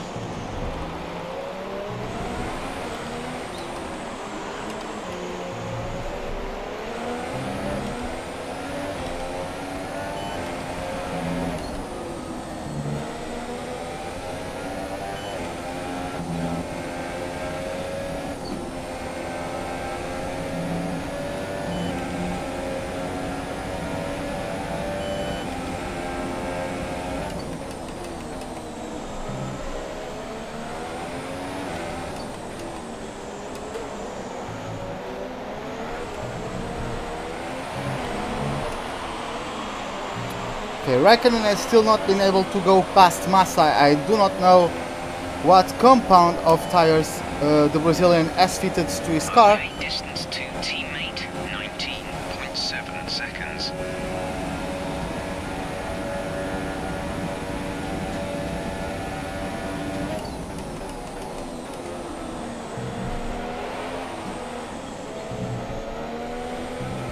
I'm going, if I don't forget, I'm going to show you guys the standings through the race director at the beginning of next lap. so we can get a rundown of the pack after all of those pit stops are done.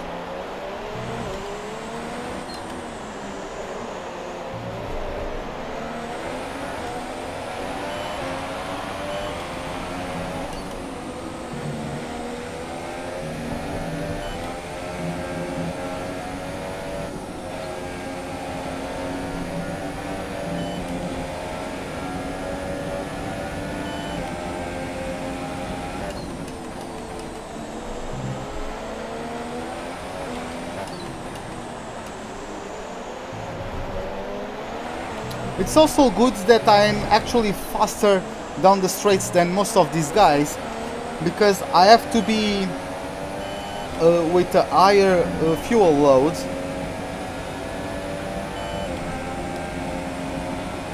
Because the car drinks a lot of fuel. So yeah, it's also good that I am faster down the straights to compensate for the added weight relative to my most direct rivals. We're still in top 5, so we are doing a good race. I just feel like we can do better, especially after an incredibly good race in the USA, in the circuit of the Americas.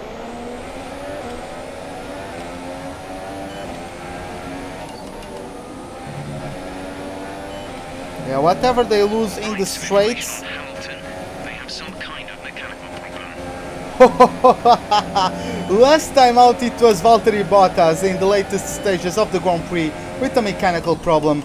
Now that is his teammate Lewis Hamilton with mechanical problems of his own, and Vettel might just be licking his lips. Maybe get his second win in a row cut. Hamilton's lead short. Yeah, Ruben, I'm playing with the line today because these late season tracks I'm not too familiar with, and there are not too many drivers posting setups. Usually the drivers I go get setups from are not posting yet their laps to these late season tracks. So I don't have setups that I can completely rely on, and I'm not myself very good at these tracks.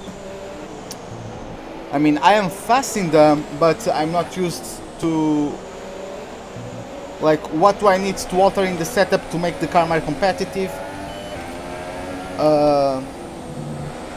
So yeah, I'm going to do racing with the line today. Oh, I didn't even notice, but Felipe Massa's got overtaken by Kimi Räikkönen, and yeah, Massa is on a set of the super softs. That's why the Finnish driver was having some problems getting past the Williams driver. Now Verline holding up Räikkönen quite a bit. I'm not sure if I have DRS. Let's see. Oh, Carlos Sainz is out of the race. I thought that was a notification that my teammate was on the pit lane. No, that is Carlos Sainz out of the race. So that makes only 19 cars racing at the moment around the Autódromo Hermanos Rodriguez.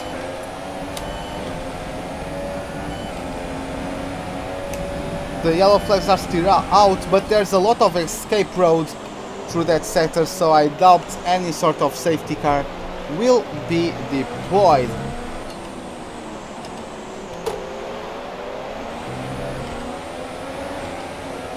At least we have caught up with Räikkönen.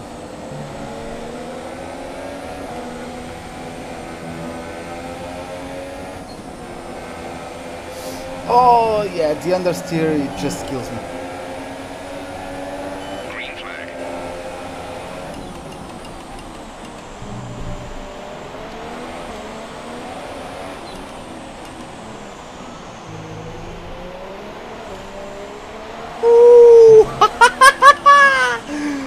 Yes! What a battle there with both Massa and Räikkönen. showing the whole guard how it's done. But yeah, they're going to come back at me, but I do not really care. Massa is going to make it 3 wide on the approach into turn 1. I'm going to be braver on the brakes. I'm going to push them wide. And yeah, Raikkonen has dropped back to P5, Massa up to P4 now. But I overtook both of them. Massa going for a move. I'm going to brake just late enough that he cannot get his car alongside him, alongside me, enough for me to have to respect his space. Of course I gave him space, but one thing is if he only has the front wing side by side with my rear wheel. Other thing is if he has his front wheel on my side pod, you know. That's completely different positionings, completely different kinds of space I need to give to the competitor.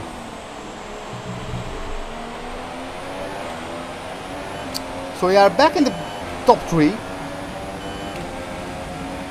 Hamilton went into a second set of super soft tires.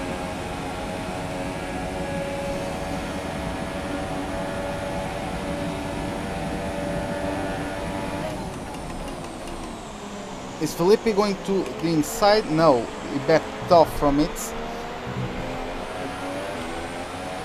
And I get a better exit. Oh, where is... Oh, something went wrong with the Ferrari there. Sorry, I'm not... What?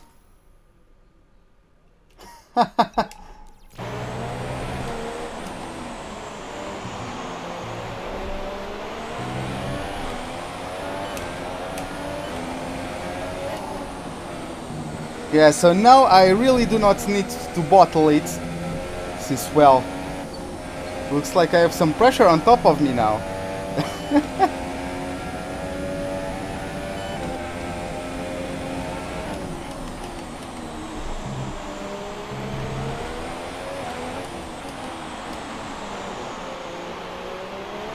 Let's try to give your family something to be entertained about. As we are now trying to pull away from Massa and trying to go through the no man's land that is separating me and a mechanical problem affected Mercedes of Lewis Hamilton, having braking zone into turn 1 once again.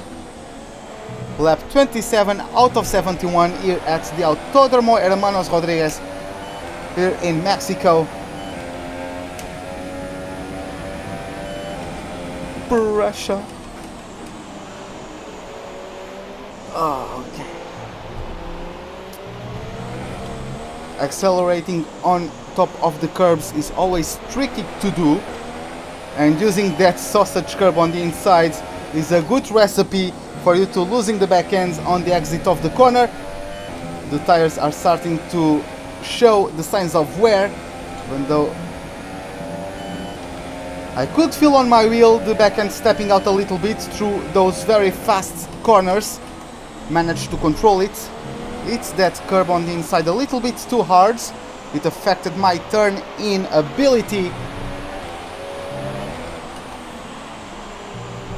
Hey Life, welcome back. And yeah, I'm on P3. And Hamilton has mechanical problems. As you can see, I'm gaining up on him. 18.0 seconds. Here comes Massa, driver in front. Hamilton is ahead of you. Gap to car in front is 2.6 seconds. You're gaining by 8 tenths. 8 tenths. They're on old super softs. We think they've got one more stop. They seem to have an issue. The time last lap was a 1 minute 23.0.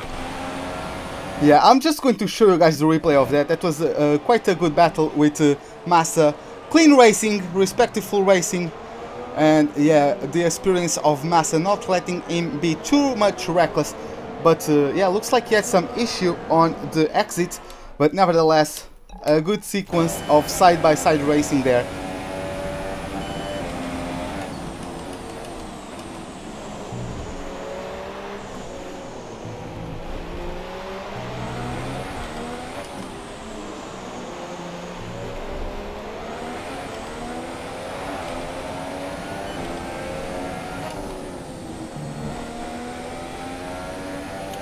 Okay, I don't remember. Oh no, yeah, okay. I remember that is Sebastian Vettel, the championship challenger, up in P1. Then there is Lewis Hamilton in a problem-affected Mercedes. Is dropping back to me by around 7 tenths per lap, according to Jeff, our race engineer. Going through this very tricky right-hander as you try to put the power down as quickly as you can. Got a little bit of a breather to Felipe Massa, even though is a more powerful Mercedes power unit compared to my Ferrari one. Is going to keep him behind me for long enough for him to slowly chew at my breathing room, essentially.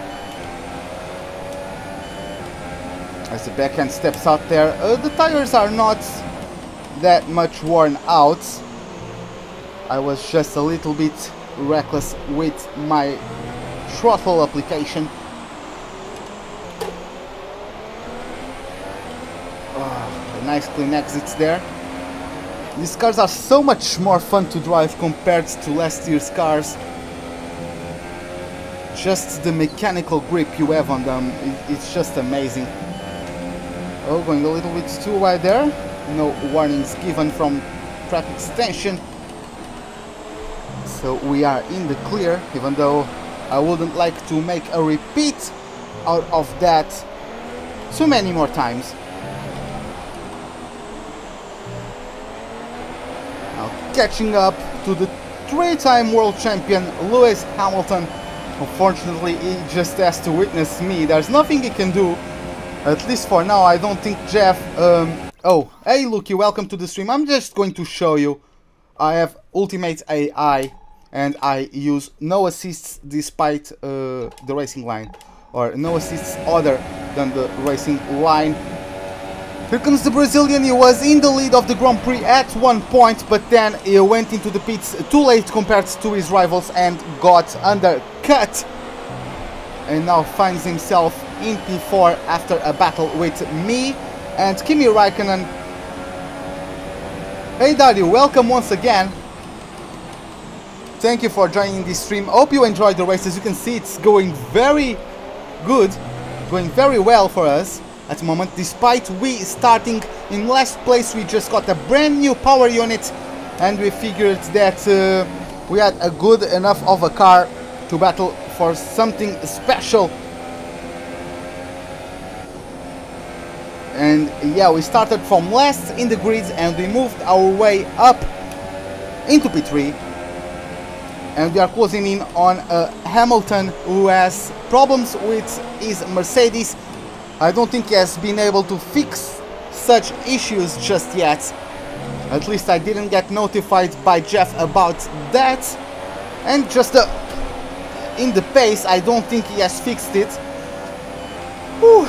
That was a bit scary, but yeah, I managed to hold that one. And I have the DRS. As you can see, the flap on my rear wing is wide open for the first time in a fair amount of laps, if I can say so myself. We are going to switch back on Hamilton. We are not going to get enough of traction. Okay, I'm going to break up the slipstream effect so I can have a good braking power. Because once you go out from behind a car, that's almost like hitting a wall in terms of the wind resistance. Even at considerably low speeds, you can just go in your car and just stick your hand out and just see how much resistance your body is getting by the wings. Now imagine that at almost 300 kilometers per hour. Once I head back from the back of Hamilton, I get so much more braking power. I had to cut there because Hamilton just closed the door on me.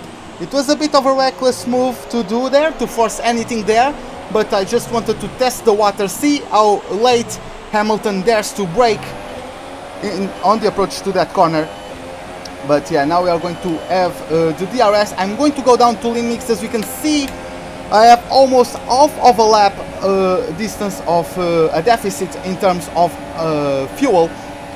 in terms of the fuel required to actually finish the race. So I am going to sit myself behind Lewis Hamilton and getting the RS, getting the slipstream, and still being able to conserve some fuel.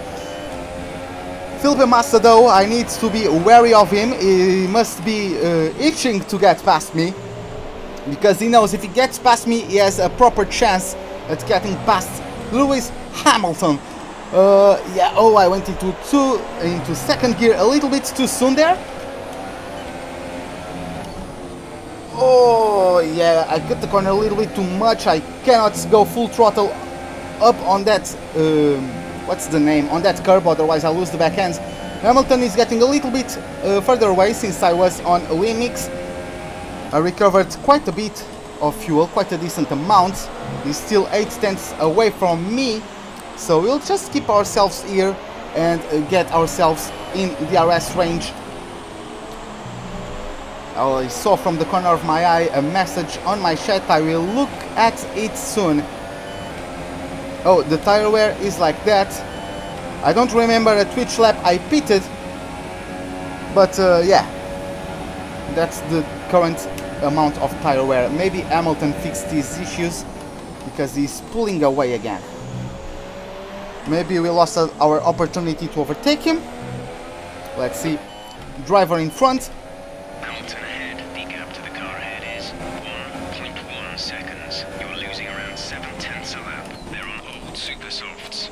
We think they've got one more stop. The time last lap was a 1:21.6. Yeah, Lewis Hamilton looks like he fixed his issues. I'll do a two-stop strategy. Yes, I'll go back to the ultra softs soon. Well, not soon, but yeah, Lewis Hamilton has fixed these issues, so he's just going to start blazing away, since his car is much more superior than my Ferrari-powered Haas.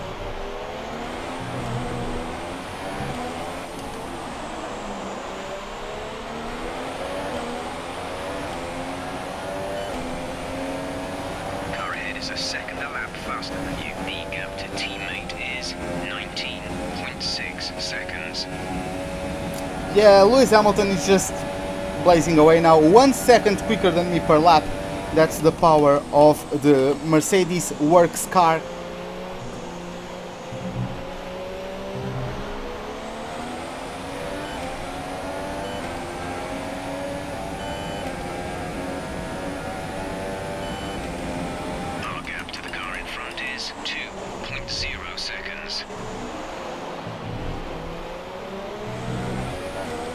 At least I'm not losing as much as I was expecting to down the straight, which means I am clearly faster than most of the other cars down the straight.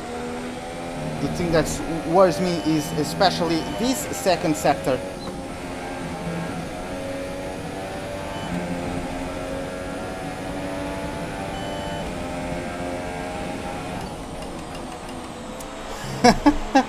Well, Jeff never told us that it was a mechanical problem. Specifically, just told us he had a problem, I think. So it could have been electrical. Of course, if you have... Do I like the Mexican track? I do like it. It's not one of my favorite tracks, that's for sure, but I do enjoy driving on it. I like the...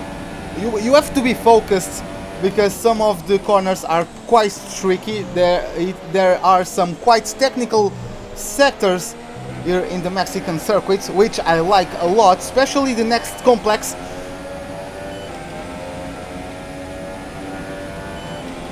Oh, thanks a lot. I stream it on 1080p. If I was trying to think if I streamed at 1080 or 1440. No, I stream it at 1080, but I have quite high bit rates for the compressing of YouTube not to screw this up. So yeah, glad the quality of the stream is high by at least your standards. Oh, went a little bit too quickly into that corner. I was talking about something, but I lost my train of thought. So yeah. Oh yeah, it might have been an electrical issue with the Mercedes. Of course, these engines being hybrid, if you lose the electronics on the car, you lose quite a lot of power. Fuel settings, we won't have enough fuel for the end of the race. Consider lowering the fuel mix. I'm using the racing line to help me with the apex speed, because I know more or less where you have to brake. The thing is the apex speed, because I usually I don't brake too much or brake too much when I'm not racing with the racing line in some of these tracks that I'm not too familiar with. Thrustmaster got through me using the DRS. I'm going to get back at the Brazilian. So yeah, you best not forget that I am still here and I'm not going to... I respect you a lot as a racing driver, as a very accomplished racing driver indeed. Oh, that's quite a long message, so let me wait for the main straight where you can basically read your newspaper, have a chat and also a cup of coffee before having to worry about the first corner. So why, how do you see McLaren with the Renault engine? Do you think it will be... oh, screw me. I think they can be a top team, because their chassis is already very good. You just see, of course, Alonso is a exceptional driver, but just look at what he did at Spain, for example. Having an engine like a Renault, I'm guessing they'll be just like what Red Bull is at the moment. The Ferrari and the Mercedes power units are the way to go in this era. And unfortunately the Renault engine is just not up to par. So they'll probably, if Red Bull stays the same, because they are going to be with Renault engines next year still, they might be battling for third best car with Red Bull, McLaren of course, might be chasing that place of third best car, but I don't see them becoming a contender for a World Constructors or a World Drivers' Championship. I think that is Valtteri Bottas, the second Mercedes who caught up to us. Oh, is it? I cannot see. I don't have my cell phone with me, so I don't know how many people are watching the stream. But thanks a lot for all of you then. The distance to the leader is 23.7 seconds.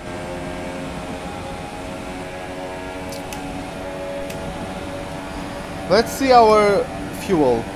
Minus 0.3, so that's still manageable. Quite manageable indeed.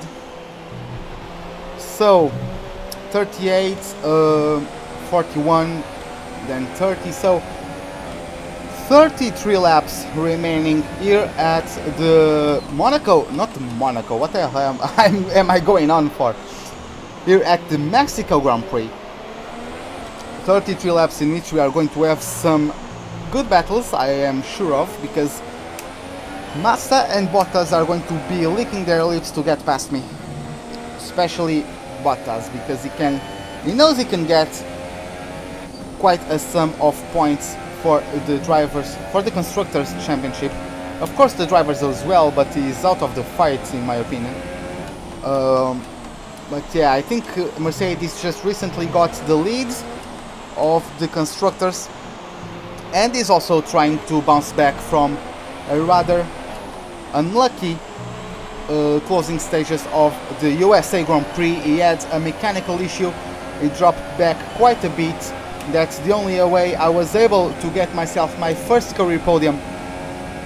Ironically, it was in USA and in 2017, so that was in the same place. Only 11 years later I also got P3, so ironically that was the same place finish, the same place in terms of country, and just 11 years after the only Portuguese ever to step on an F1 podium did so. It was Thiago Monteiro in 06.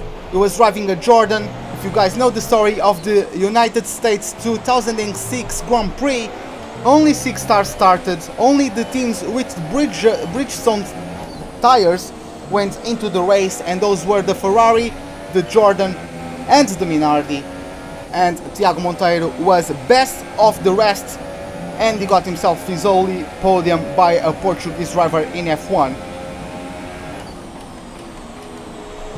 Yeah, I didn't forget to add you on Steam rather. So yeah, Massa is trying to pull away from me, so let's see how quickly we can get back on him.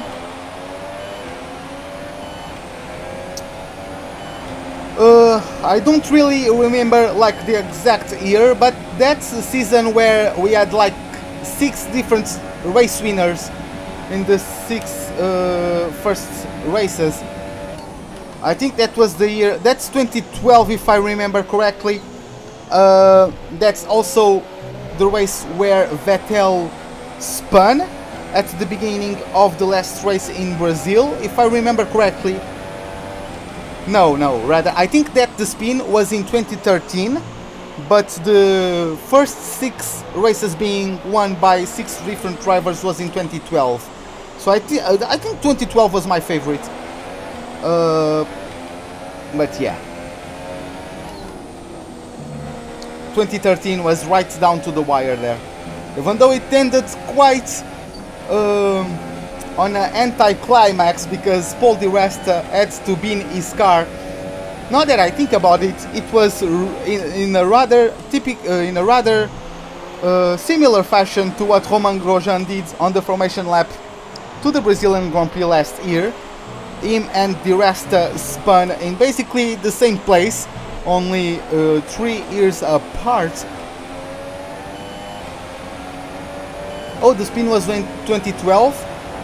So yeah, I think that if 2012 is the season with lots of winners, that was my favorite season.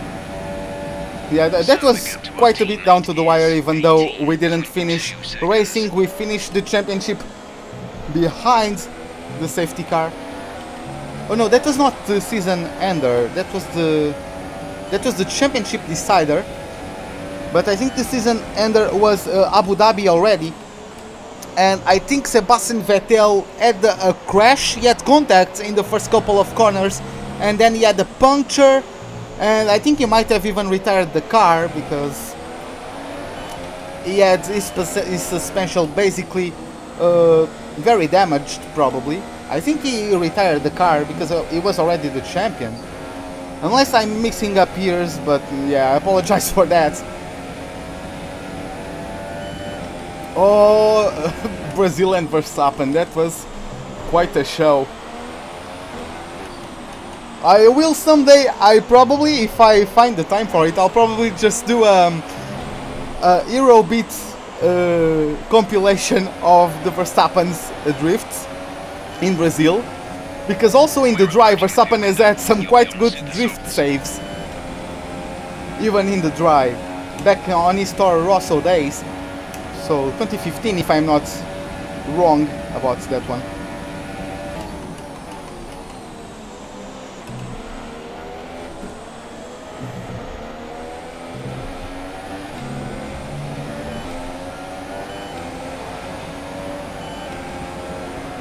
Okay, Hamilton in P4. So Hamilton went back into the pits and is going on a set of the soft tires. So just like I predicted, they are going for the same damn strategy they did on USA. They are going to the end on a set of softs. Of course, the Ferraris did their second stint on the softs, so now they are probably going for a set of super softs. But I am going for a set of ultra softs.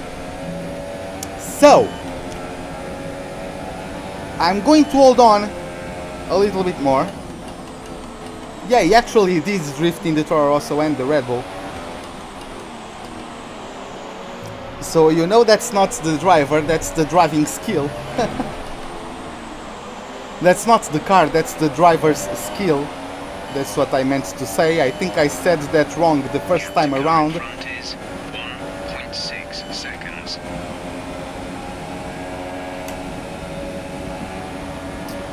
Okay, up to P3. Maybe someone else got into the pits. I don't think I was third a while ago. But well, Massa lapped Alonso.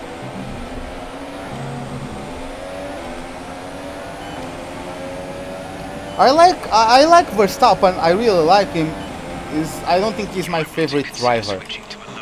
He's up there. He's up there. I like him. Even though he's reckless, that comes with experience. Like, Ayrton Senna put an F3 car on the shoulder of Martin Brundle. If that's not lack of chill, tell me what the hell that is. Like, Ayrton Senna is the best driver of all times, but he was reckless as hell. Like, once they are going on a chicane and the exit was a right-hander, so Senna just got his nose in there, and they touch wheels, and do you know how the car like jumps when they connect wheels? So Ayrton Senna, his car just jumped and landed on top of Martin Brundle, and the car was somewhat sitting on his shoulder, so he couldn't even get out of the car until it was removed. The pit window has opened. So yeah, well, in Singapore he was quite of a passenger, to be honest. Yeah, he just got rammed from the sides. Raikkonen, there's not anything he could have done about that either, because he had already destroyed his car. Roman has just entered the pits. But yeah, Roman in the if you pits. tell me like Verstappen is shit because he's reckless, then Senna should be the worst driver of all times. Like, Senna was very reckless, and that's just Senna. I'm not cheating on Senna. That's who he was, and if he was still racing, that's who he was going to be. Like, that's just him. He was reckless. He was going for every inch of it. If it resulted on a crash, it would be a duel of wheels. Either you go up to the end or back out of the way. If you go to the end, we might crash. If you have the ability to not crash and still be in front, good for you. But either you back out or you might crash. You deal with it. I'm going down the inside. That's basically how Senna raced. And of course he had an extra natural sense of where the grip was, so he basically could get in front of the other cars just by him being better at finding the grip and getting better corner exits. But yeah, that's who Senna was. Nothing is going to ever change that. And yeah, Verstappen might be young, he might be reckless sometimes. I don't really care. I don't really care. In Singapore there was nothing he could have done. He got squeezed by Vettel. Anyone who says the opposite, like, needs a pair of glasses. In my opinion, I already talked about this. In my opinion, it was a racing incident. Of course, Vettel could have never seen Raikkonen was on the other side of Verstappen, because the move itself, Vettel moving, is not a big deal. Everyone does it when they start on pole and get a good enough of a start. The thing, it only resulted in a crash because Raikkonen was there, but Vettel could have never have adapted to that because he didn't have such information. So it was a racing incident, yes, I give any of you who claim that to be true. I agree completely with you, but we cannot also disagree that Verstappen, there was nothing he could have done. His front wheels were like this, like I am to Hamilton, like I was when I said this. If he backed off, his front wheel would be colliding with the rear wheel of the Ferrari, so he couldn't even back out from the move.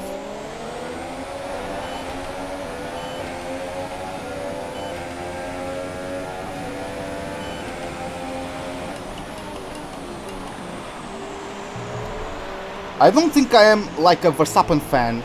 I quite like Vettel myself.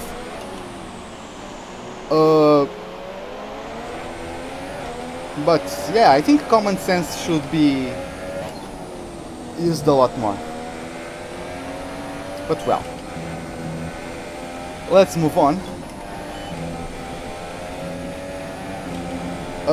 What do you think of Toro Rosso Honda? Well, I hope Honda gets their act together, otherwise Toro Rosso is going to get quite a budget cut. That's the least I'm going to say about that whole entire thing. If it turns out well, if Honda gets their things together. Oh my god. The gap to the leader is 36.1 seconds. What was I going to say? I forgot. Oh, if Honda gets their things together and they actually get a competitive engine, then Red Bull basically has like factory engine, basically, because they could get an exclusivity deal from Honda with Red Bull and Toro Rosso. So the car will just be built around that engine, if that engine is good enough. Like Honda, not Honda, McLaren has done a tremendous job at building around the engine. Like their aerodynamic, like that car looks like a voodoo doll. It got holes all over it to reduce drag, because they know their engine is not going to get them anywhere. And to have such downforce levels, for Alonso to be able to do what he did at Spain during qualifying, you need lots of aerodynamic stability on the car. And to be able to do that with having a car looking like a voodoo doll, you need some serious engineers there. You need some serious car designers there.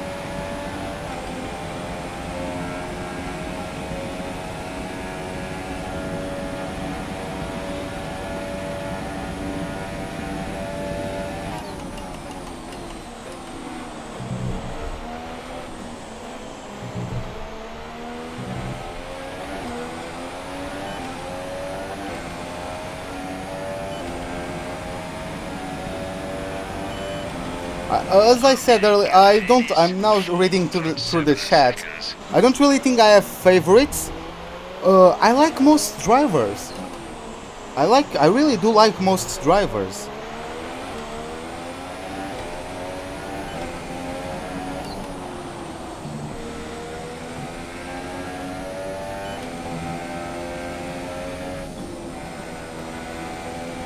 I think I can be impartial on the incidents, most of them. And I think that was a racing incident caused by the fact that Vettel was never able to see Raikkonen there. Because him squeezing Verstappen, Hamilton would have done that, Rosberg would have done that, Bottas would have done that, everyone does that. Set ultra soft tires. Copy. Ultra softs for the next stop.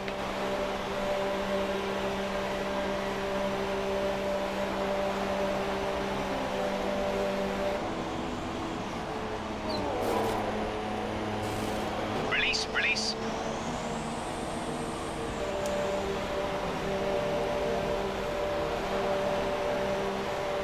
Look after these tyres now.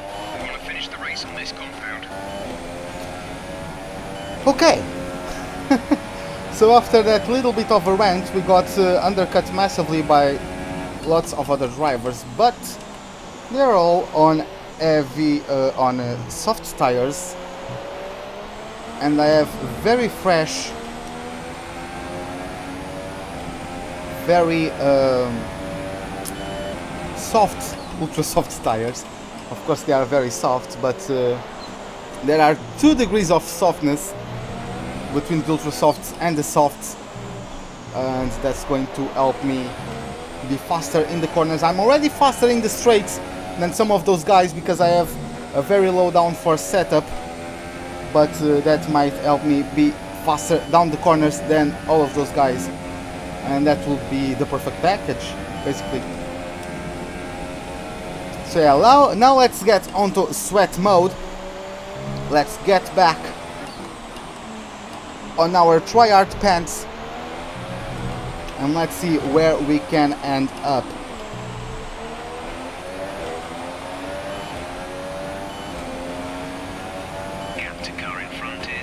Okay.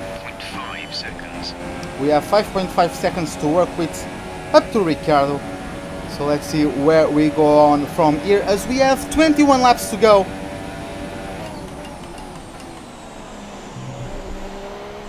Here at the Mexican Grand Prix. I'm going to turn on my fan. Give me a second. It's getting quite hot in here. Oh, let me reach for it. It almost fell on top of me. Going to get a sip of water because of course I don't have like a water system like the drivers have. I'm also not subjected to the same physical strain, but it gives me quite a workout, at least on my arms.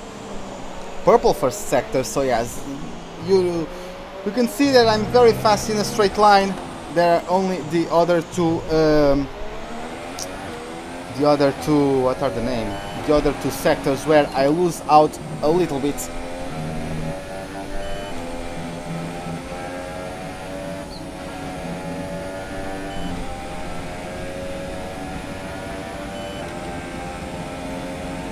Nah, I am the man with the balls. I'm replacing Magnussen.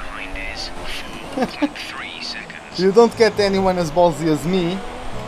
I inherited the ballsiness.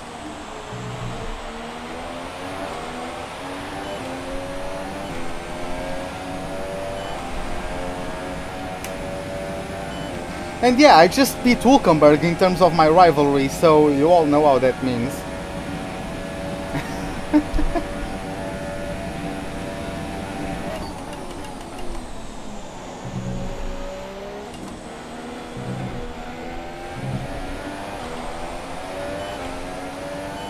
Okay, looks like Ricciardo is going to lap someone. Are they going side by side through there? I don't. It looked like that on the minimap, but I'm not sure. Now, looks like not. I think that is Alonso. Well, let me just take a look at the race director. I haven't done that in a while. The skies are getting a lot cloudier than they were at the start of the race, but Sebastian Vettel with a set of super soft switches going to blaze away from everyone else.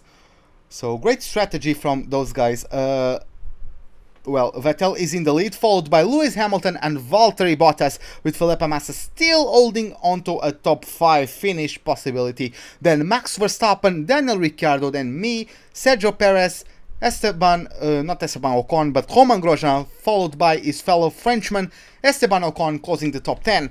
Then we have our former rival Nico Hülkenberg in P11, followed by Lance Stroll and Daniel Kvyat. Kimi Raikkonen having not the best race of his life, that's for sure, down in P14, then Jolyon Palmer P15, Van Dorn, Alonso, Marcus Ericsson and Pascal Wehrlein is the last of the cars that are currently racing, with Carlos Sainz the only retiree so far.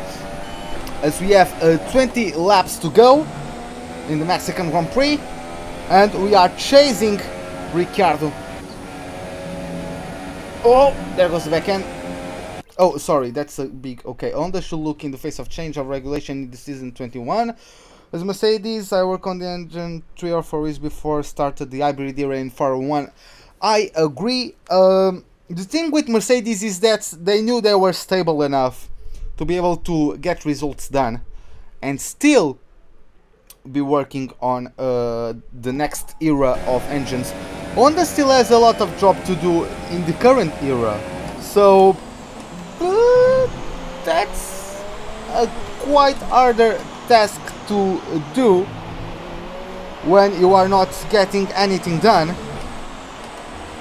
because Mercedes had the confidence. Like, their 2013 car was good. They won at China, a track that is quite demanding on the engine, on the power unit. So yeah, they knew they had a good package there, and so that allowed them to be a little bit more confident on the process. They could trust the process a lot more than otherwise. Honda does not have that luxury. unfortunately. Who will probably have such a luxury is going to be some new engine coming in. I've heard Audi, I've heard Aston Martin, I've heard Lamborghini. I've heard lots of different stuff. Of course, some of them are more likely to be true than others. But yeah. Some information Oh, pushed happen. They what? have an issue with their Okay. car. They're going to be slow. Oh, Verstappen has an issue with his car. Caution, caution. Oh, he's going very slowly. Maybe he had a puncture? Ricardo had to avoid him. Is there... Oh, Max Verstappen is a puncture. Max Verstappen got a puncture on his soft tires and is probably going to ruin his race. Fortunately, he got a puncture on a quite slow sector, so that's going to mitigate some of the lost time. But the young Dutchman is going to work quite a bit to get into a good top 10 position at the end of the race.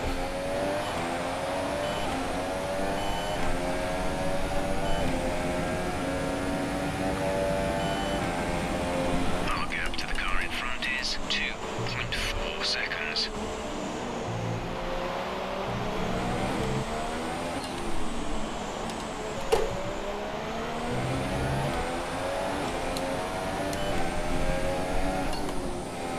We only got 5% of gearbox wear this weekend, or at least this race. That's insanely good. That's insanely good.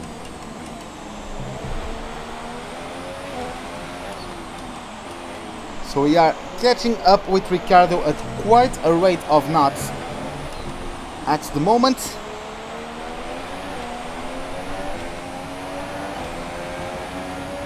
Fuel is at target -1. Let's turn the engine down, please. It's not -1. Do you want to give me an heart attack? Come on, Jeff.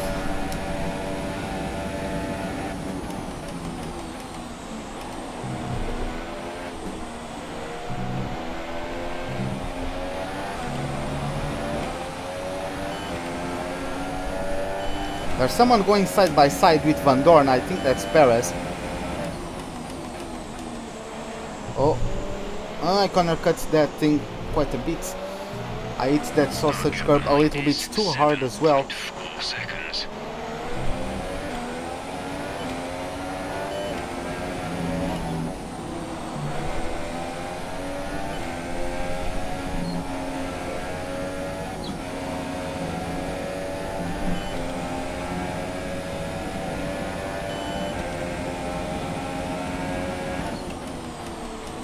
I improved my second sector pace, but still not a purple time. I'm not on pace for a purple lap time all around. I keep doing myself purple first sectors though. Do I have DRS? Do I have DRS? I don't think so. Yes, I do not. But I'm very close to DRS range, as I am 1.043 seconds behind the Australians' Red Bull, a Renault powered car. Even though they have upgraded it quite a bit, my Ferrari power unit is still superior. Only slightly though, according to the performance graphs back at our laptop in our HQ, or our motorhome rather. Oh, there comes.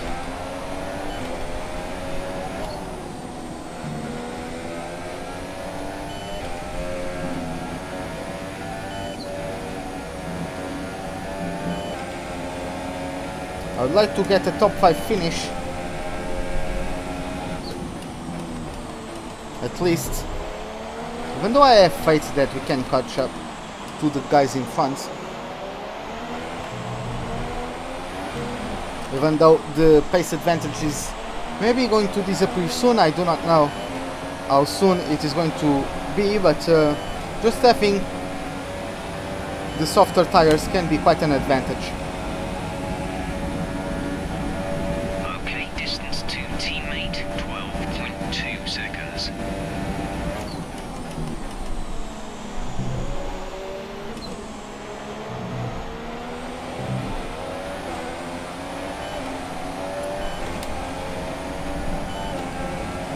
This is what I need though, to be able to get into the DRS zone so I can save fuel while still remaining competitive by the usage of the slipstream and the DRS. Of course, my low downforce setup is also going to help me stick behind whoever is in front. Even though the power output is reduced due to the limits.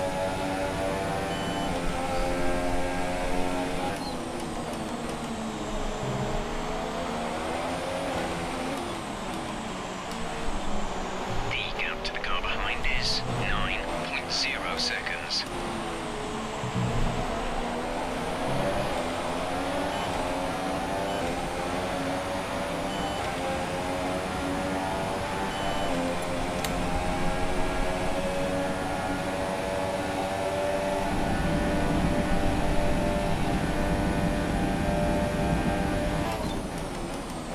Clean as you would like.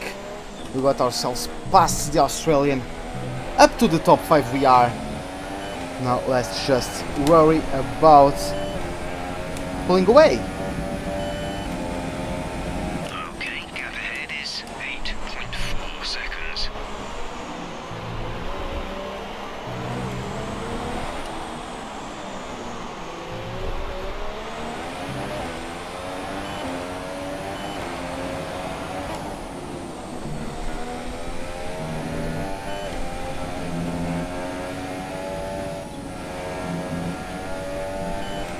Some information on Oh, Esteban Ocon is out of the race. It looks like they're retiring.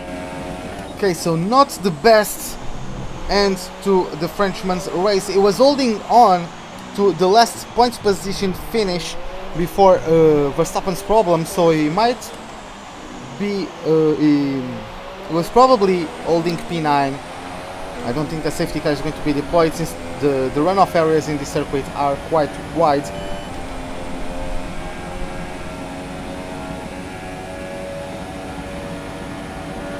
My arms are starting to ache a bit.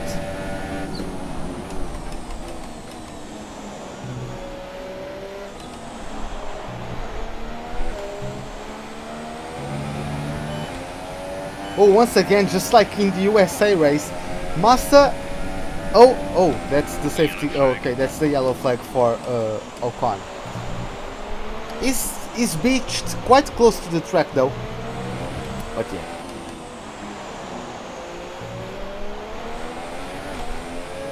Okay, clear.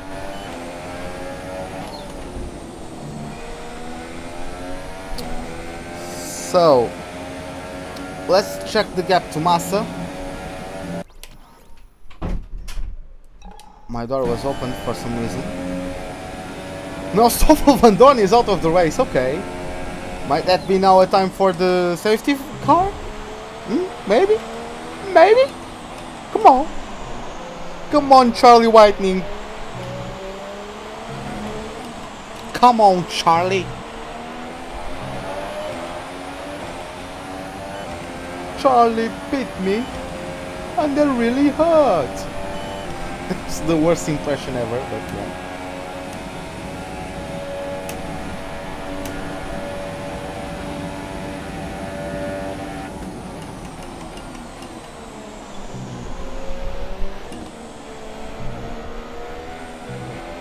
Vettel's leading the race.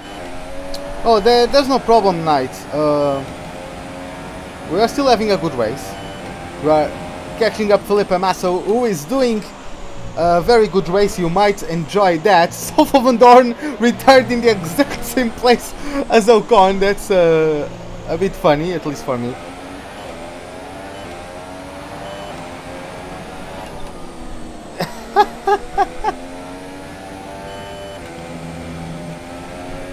Yeah, Ruben, that was totally a ghost.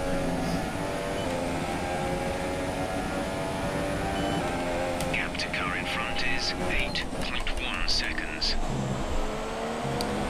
Oh, that is Pascal Verline. The Sauber driver is just on time for me to give me DRS to help me on my trip, on my task of catching up How is my car? Do you want to see about the tires? Like, give me a second. I don't have DRS. The tires are quite healthy. And the engine and the gearbox are like that. Like, which side are you going to go on, Verline? You are a lapped car. You are supposed to move out of the way. No, there's not any damage. Car condition. There's 11 laps of fuel remaining. We're a little low on fuel. Fuel is looking a little low. Car condition. Okay, we're starting to see a bit of tile wear. You shouldn't have too much trouble for the time being, but the grip is going to start falling away. There's less tire deg than we feared. They should last a while.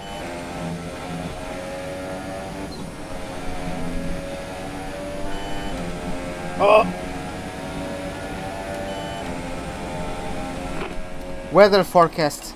No rain expected. No rain expected for the time being. Okay, going to start lap 61, 10 laps left.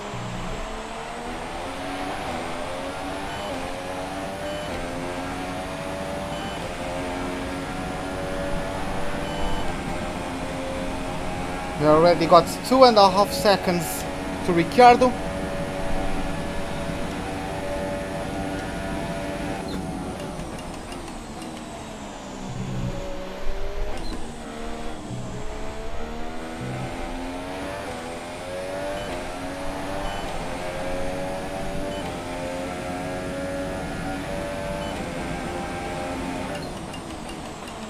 Do you know how, like, when you go to every other camera, you have a graph, like, besides your like, the RPM counter and all that, you have also a little graph that shows you, like, the telemetry in terms of your pedals. I would like that to be shown just in a small box, maybe above the MFD, just a small box like you get in iRacing.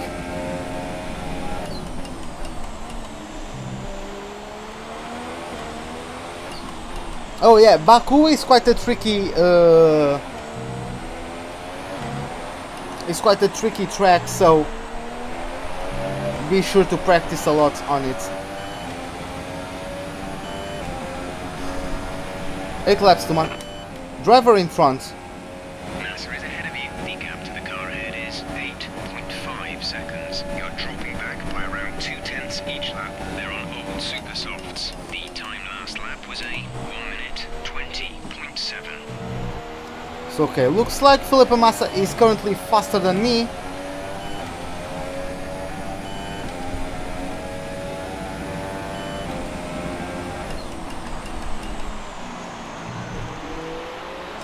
Sebastian Vettel with the new fastest lap of the race. So he's really giving it all to consolidate his advantage and get his second win in a row and try to close the gap to Lewis Hamilton as much as he possibly can.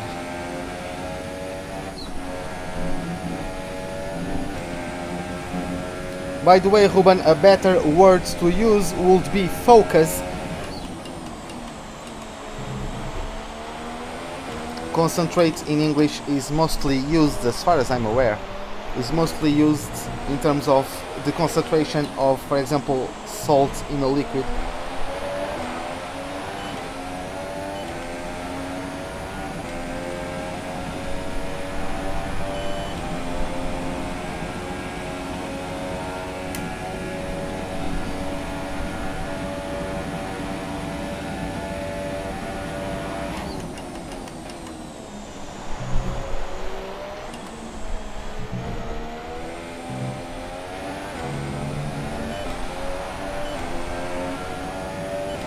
And I'm not too salty today, I'm actually doing quite a good race, so the concentration is quite low.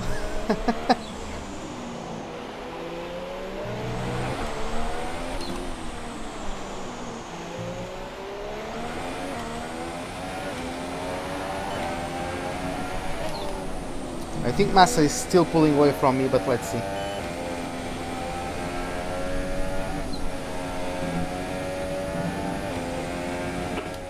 Driver in front. Massa ahead, our gate, the car in front is seconds. You're closing by 0.4 per lap. They're on old super softs. The time last lap was a 1:21.2, 7.7 seconds.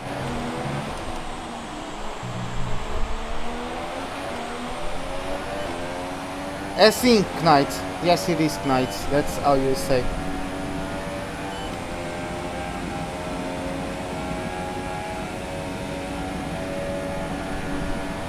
Okay, I'll go meet you on Discords then.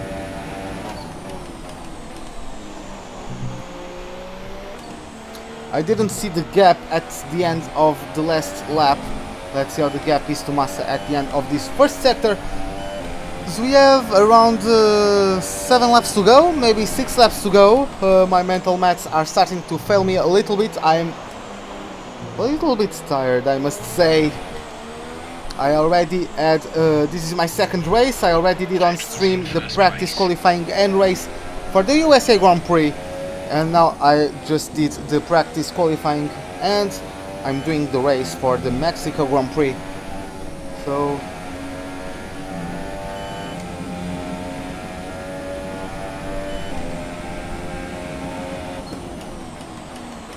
I think no one can say I'm not working hard. I just lost another.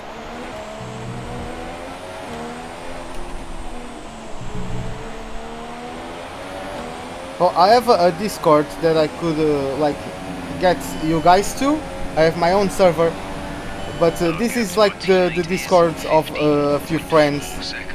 Like that's a private Discord channel. That's their private. That's their Discord server, not mine. So. Yes, we are talking about the Discord app.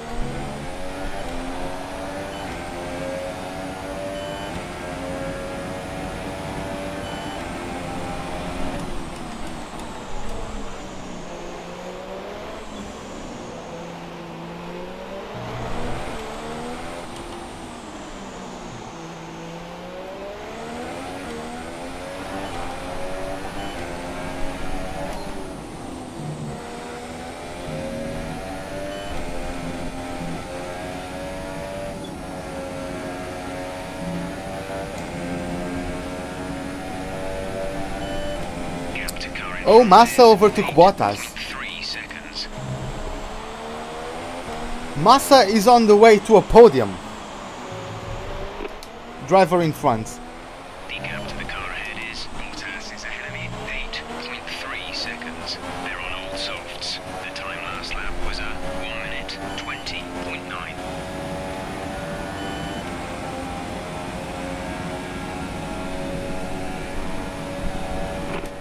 Driver in front. Our gap to the car in front is Bottas ahead 8.1 seconds. We're gaining by about 9/10 a lap. Keep it up. They're on old softs. The time last lap was a 1:21.9.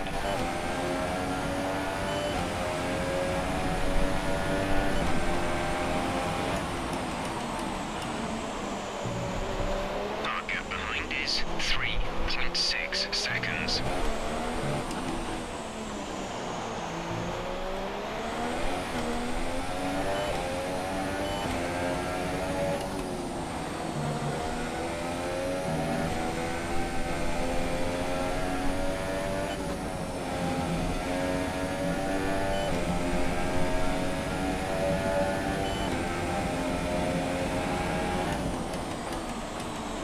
I'm closing in on Bottas, even though 7 seconds most likely is a little bit too late.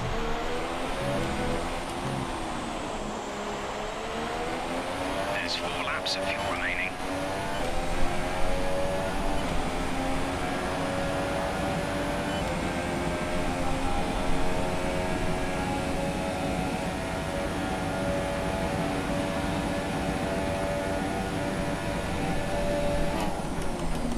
What? Massa? Oh, Massa got overtaken back by Bottas.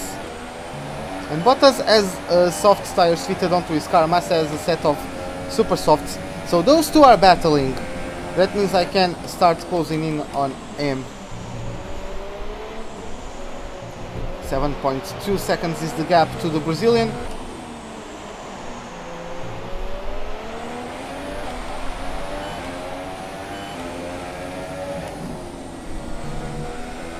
Who am I coming up to? Is that Alonso? Oh, that's Raikkonen. I am going to lap Kimi Raikkonen. Well, at least he got out of the way quicker than Ericsson did. Or was it Verline? I don't even remember anymore.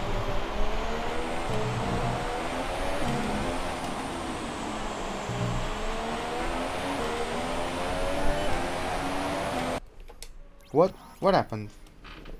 For some reason the game paused on me. Okay, whatever.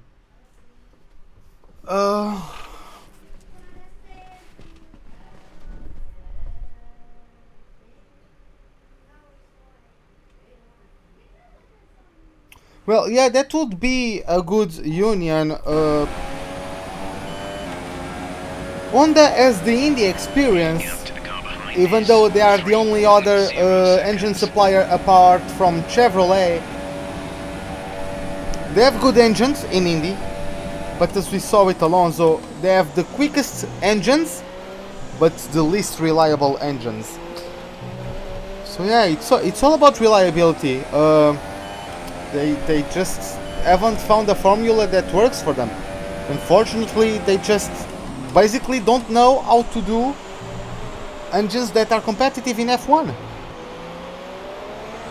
Of course, me saying it like this looks like people who have studied to do that properly are like bad at their jobs. It's not that they are bad at their jobs, but something along the line is wrong there, you know, from the designing, from the conception to the finished product. Something is wrong there.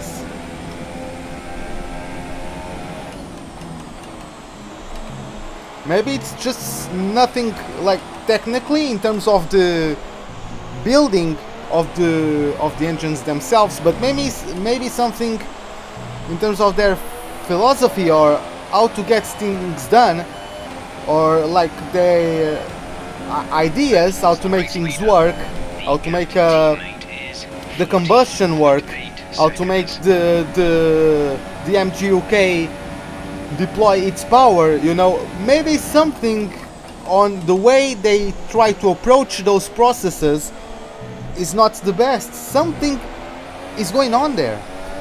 Of course, none of us know, apart from probably McLaren and Honda themselves. But yeah. Oh, the tires are locking, or at least struggling for grip. I'm not sure if they outright locked up, but I saw the tires squirming and I went deep. So yeah, that's usually a sign of things not going too right. So it looks like Massa is not able to bring the fight to Bottas. The difference in pace is just too much for the Brazilian. The gap to the car ahead is 8.5 seconds. The gap behind us is 2.8 seconds. Like, this recent reunion started in 2015.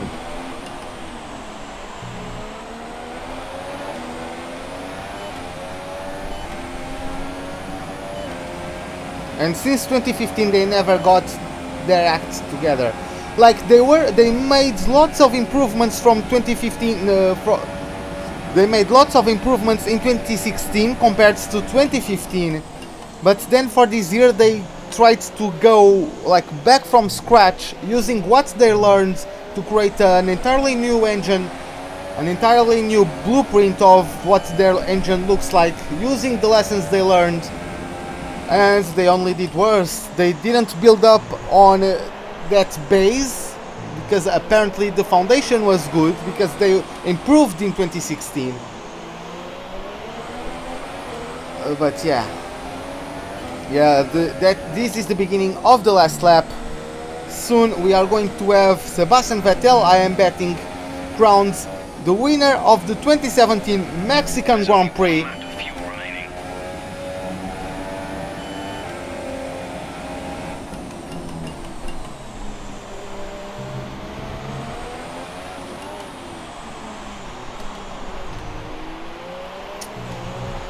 So yeah, we are now going to start lap 71, the last lap of this Grand Prix. This is your final lap of the race. Fortunately, well, Ricardo is going to get the RS, but I believe he's too far away for anything to be done.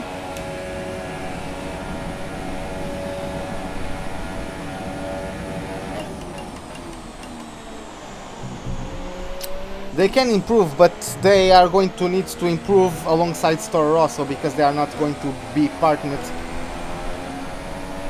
No, they can improve, like not this year probably, but they can improve. They just need, I don't know, start copying Mercedes, start copying Ferrari, hell, even start copying Renault. They have things that are working out for them. Yes, I agree with you, Ruben. P5 is very cool, considering that we started in last place. That is a very cool race indeed. We might even get driver of the day. So let's see. Let's see if we get. I'm a bit curious as we approach now the stadium section for the last time. Are there any fireworks? No, there are not any fireworks. That's only when the leader is driving through the stadium. So the fireworks have already ended, but we are going to cross over the line to get our second P5 finish in a row. Race over. Take care of the car on the way in. As the camera just had us pause there. But yeah, that was a good race. Let's go to the podium celebrations. Ferrari to take the victory today. Tell me, Ant, what was the key to this success? Well, Crofty, this was won through an abundance of speed and an abundance of skillful overtakes. Inside, outside, cutting underneath, we saw it all today. And it's really nice to see a Grand Prix won in that manner. A race, surely, that will satisfy the purists today, I think. So, I really like my helmet. Out onto the podium. Wherever you go, anywhere in the world, the prancing horse flags are dominant in the grandstands, and they're out in force again today. It's Ferrari on the top step once more.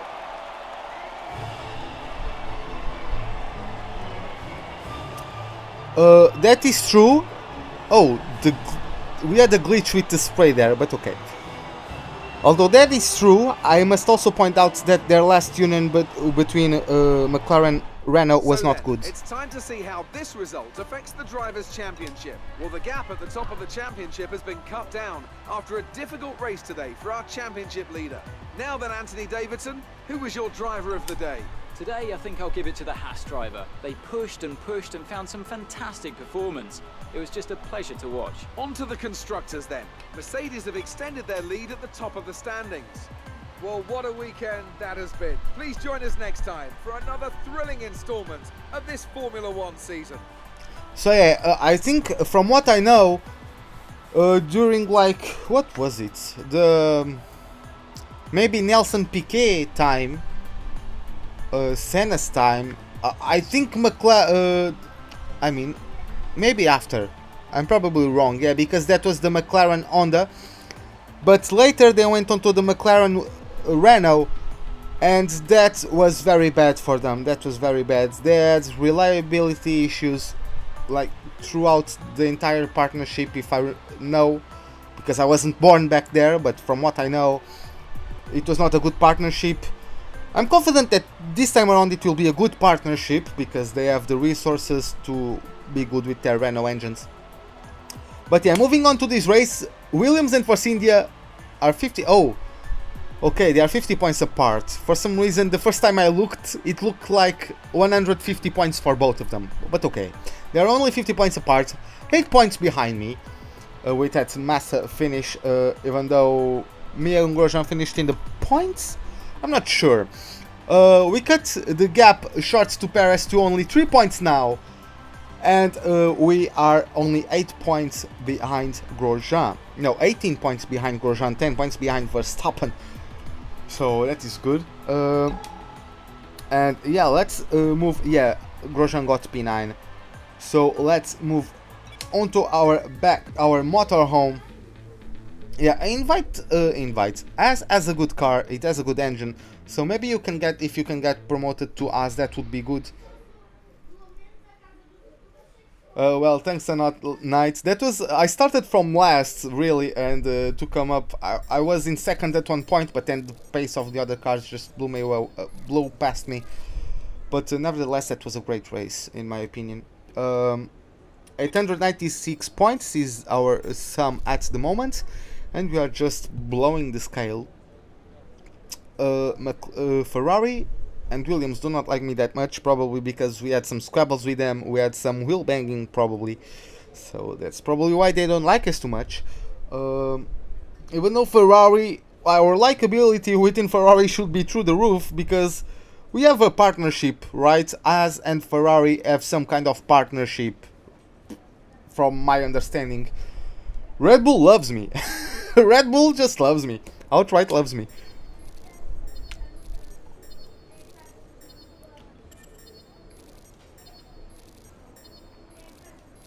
Well, yeah, that's true, but you can almost improve. Oh, a contract event. I have to dash off, but I wanted to give you the contract first. I'll let you read over the details, but congratulations. Ooh. Congratulations for what? Let's see.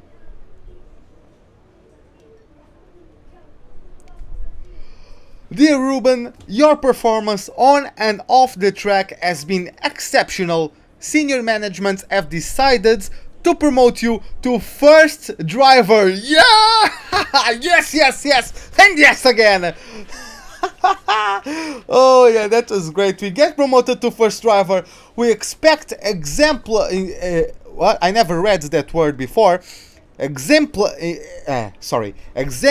performance from you, and in return you will receive additional R&D resource points for every race.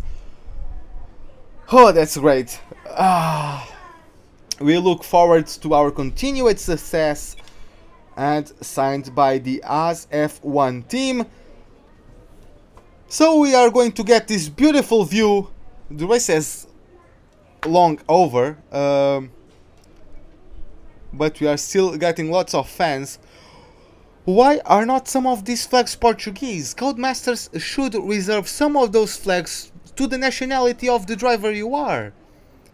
I don't think that would be hard to do. Just how many flags are there? Give me a Portuguese one. There are so many Portuguese people in Mexico. You know, there are actually quite a lot of Portuguese people in Mexico. Well, nevertheless, we are going now to move on to our next race weekend, as we are now the first driver. That is awesome. We are going to get extra resource points. We are going to get the core competency. We are going to get what's the name?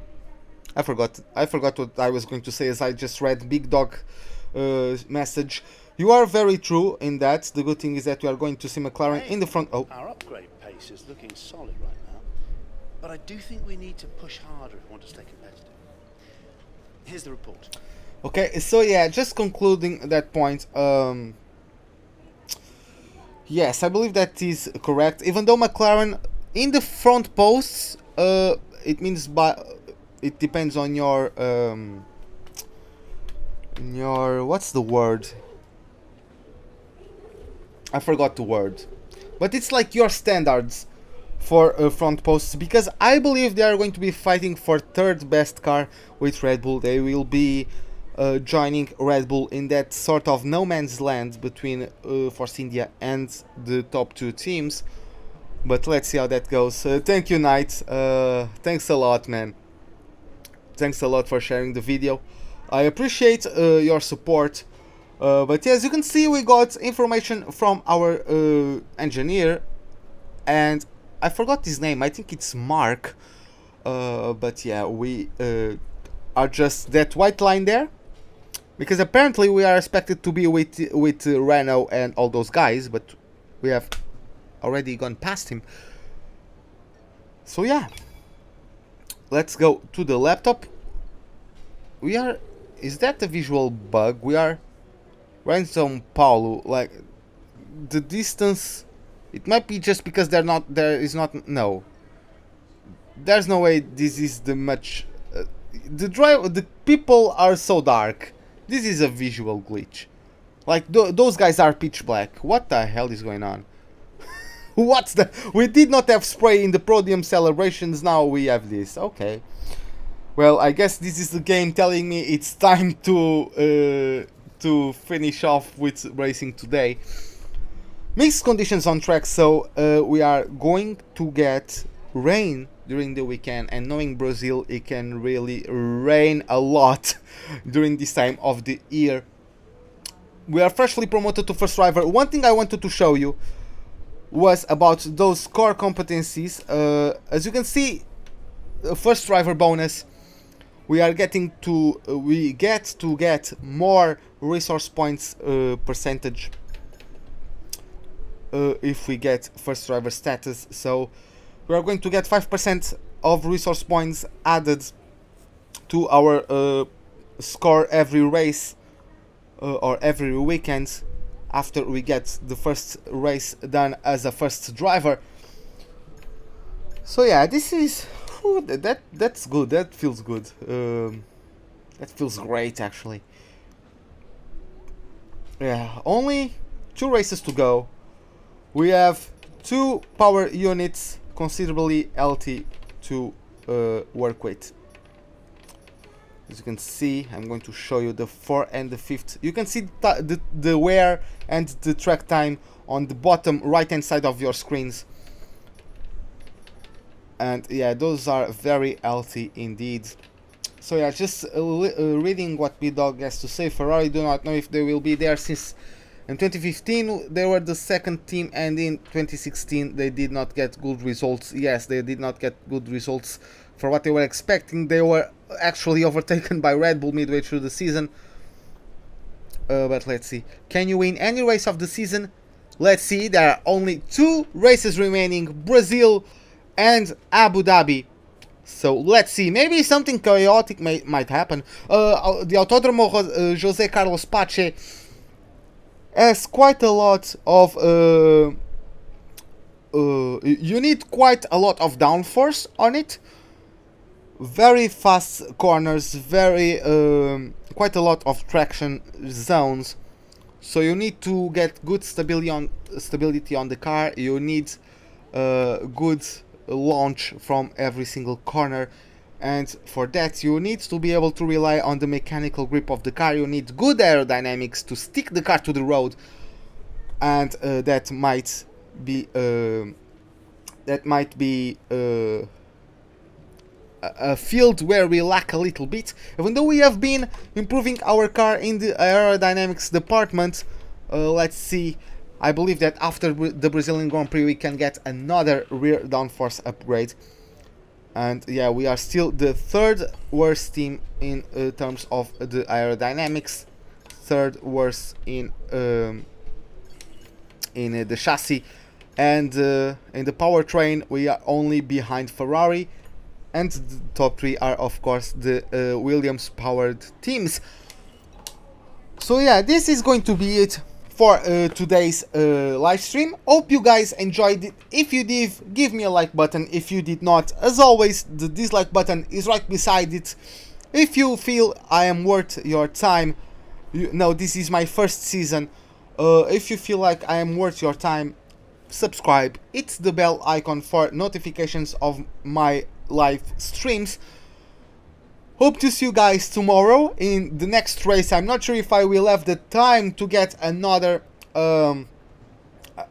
career modes done, episodes done today. I might only be able to do my league racing episodes because I still need to practice for that track. It is going to be the Bahrain Grand Prix. I'm not very good at that track, and I would like to get my 2nd win there in a row, just like I won last season.